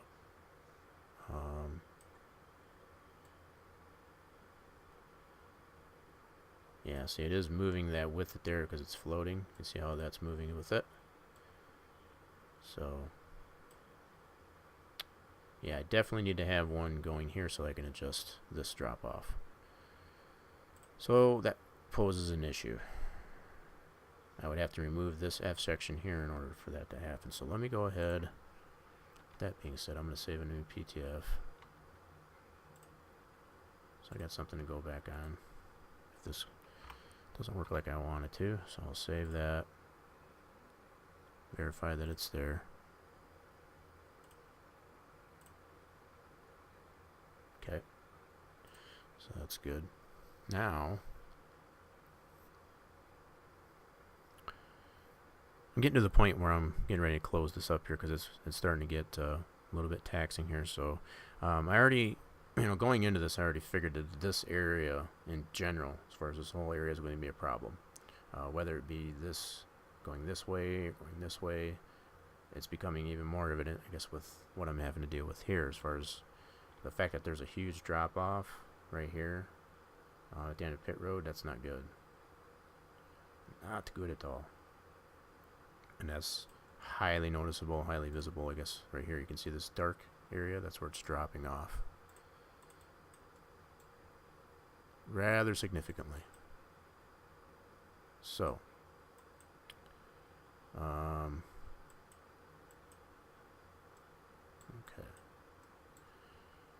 We're going to need to remove this F section, so let's do that. Didn't want to have to do that. That's going to stink, because I'm going to have to potentially create something, I guess, to make this all asphalt again, as well as take advantage of, yeah, I have to change this as far as being pit road. And that's going to be way too close to the racing surface, which is going to stink. Let me see if this will even show what I'm saying as far as it'll let me do the X. It still doesn't let me do the X section anyway. Son of a gun. So it's not going to matter. The fact that it's not going to let me put an X section there. And it might be more because of this one, actually. Now I think of it. Okay, let me refresh this. Let's do a new. Not going to save that. I'm just going to open up the one I saved. Let's do this one. Give that a second to load.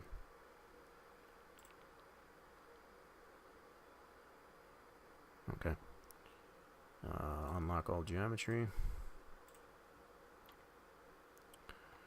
Alright, so I think the one that might be causing more of the issue is this one right here, which may not be as much of an issue. So if I can get rid of this, yeah, that would make more sense, actually. The fact that this F section here, because that's in the way of the path of this this X section that I would potentially want to put, that's why it's not letting me. So let's try removing that. See, this I could probably fix. I think I could potentially fix. So if I went,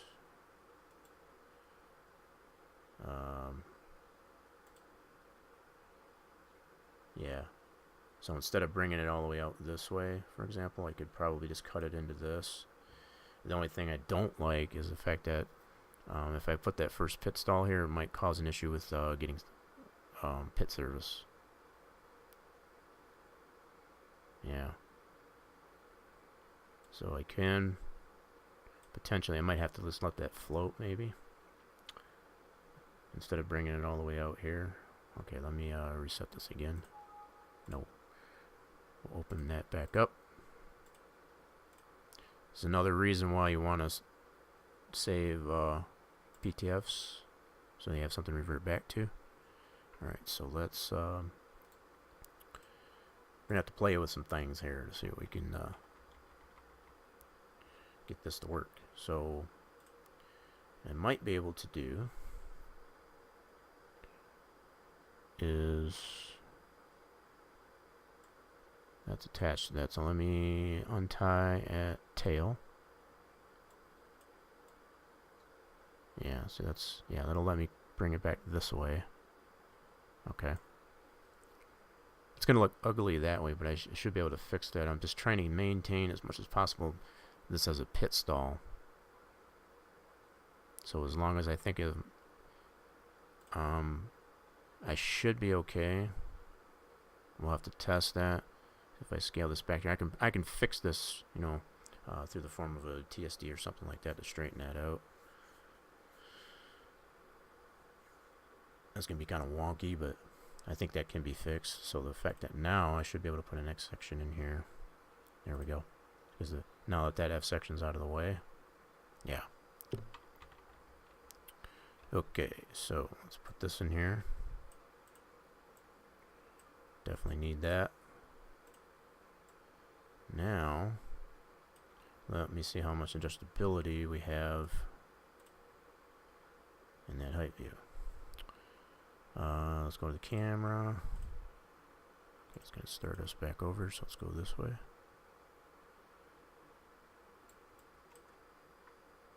And it should be this area right there. Right here. Alright, so let's see if we can adjust that now. No, wrong one. Alright, so we need... No, that's the right one.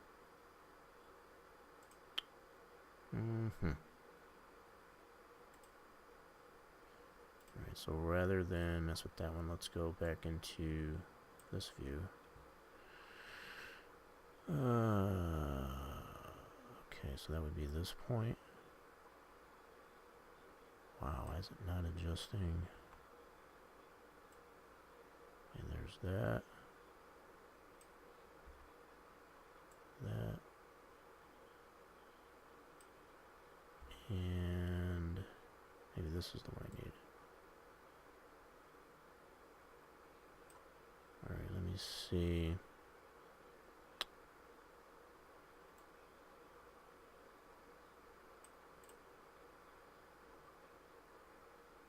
Huh.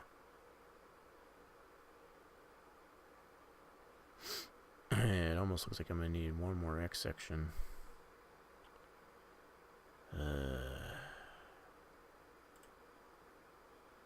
Killing me. Yeah, because it's still not, doesn't give me the adjustability that I need to get that out of there. Let's see here.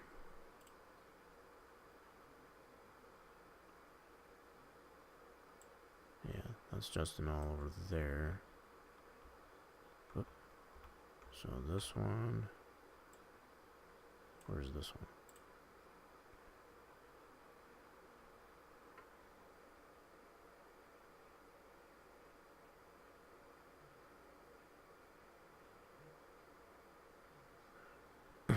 Okay, I'm just making sure I'm looking at the right spot.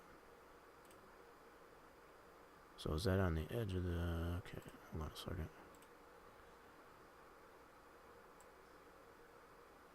Okay, that's not either. Where the heck is that? Kind of lost here a little bit. Let me see. Where is that adjusting?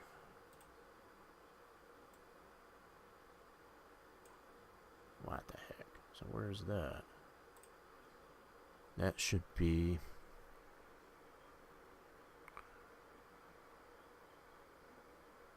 Oh, that's fine, Torch. I appreciate you standing by here. I'm more or less... I'm going to be finishing up here pretty shortly here.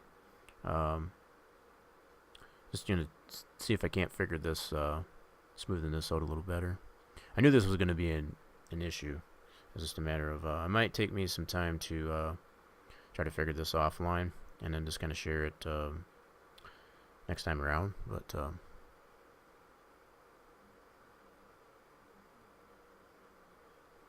yeah, it's not really complicated. It's just a matter of yeah, coming up with a solution. I guess I already, like I said, going into this, I knew this was going to be an issue. That's kind of one of the main reasons why I want to do this, because this area causes a huge problem. You know, because the fact that you're cutting into, you know, instead of going this way, you're going this way, cutting across pit road and all that jazz. it's coming full circle as far as exactly what I felt I was going to have to deal with. So it's just a matter of coming up with a solution for this so that it works feasibly. Because the fact that it has this huge drop off right here, that's not good. Not good at all. So once I can figure that out, then we should be golden. So as I say that, I think what I might necessarily do is just trying to work on this a little bit off stream. You know, the fact that I'm a little over 3.5 hours into this here. We got a lot of it done for sure, but I think I'm going to try and come up with a solution to this offline and kind of share that, I guess, next time around. And hopefully you still get some of an idea of what's involved with this overall process of that. You know, the fact that we've got all this adjusted now. We haven't touched that. We've got that all done, so that's it's just dealing with these problem areas now is really about all it is.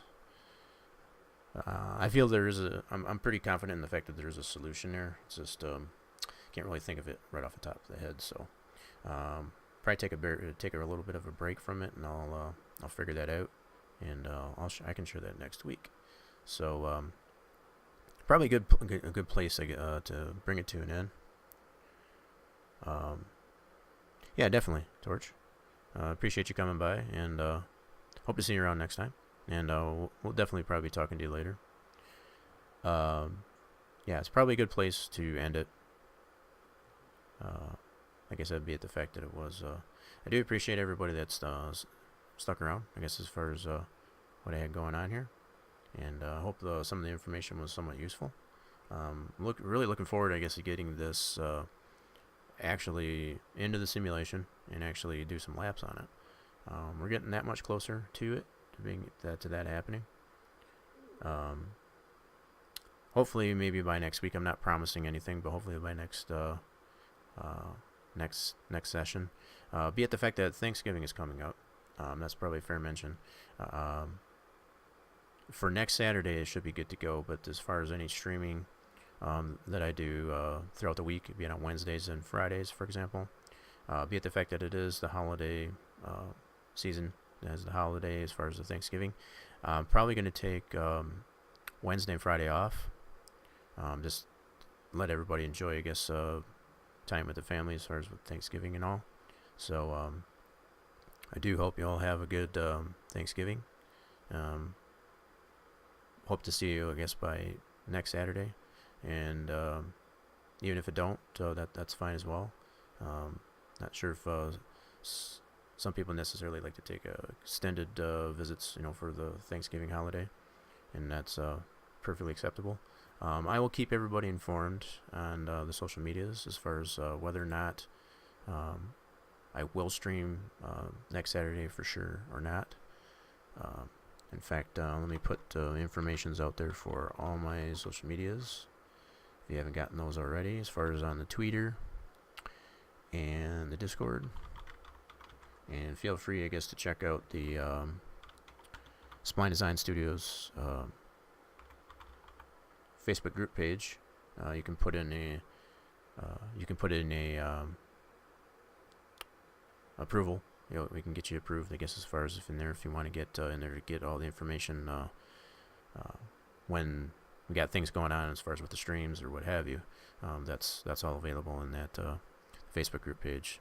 So feel free to use those at your pleasure, and also feel free, I guess, to stick around, I guess, once the stream ends. So I'll put up a host as I look here currently. But do necessarily want to thank everybody that came by from Hindred's host earlier. All those that necessarily stuck around and watched for a little bit. Like I said, hopefully some of the information was what I had to present, I guess, was useful. Somewhat interesting even. So yes, definitely have a good night, Torch, and that's a good note. So I will be bringing this to an end. Like I said, feel free to, I guess, to stick around, I guess, for the host once the stream ends. And I guess for now, I'll just say thank you for watching.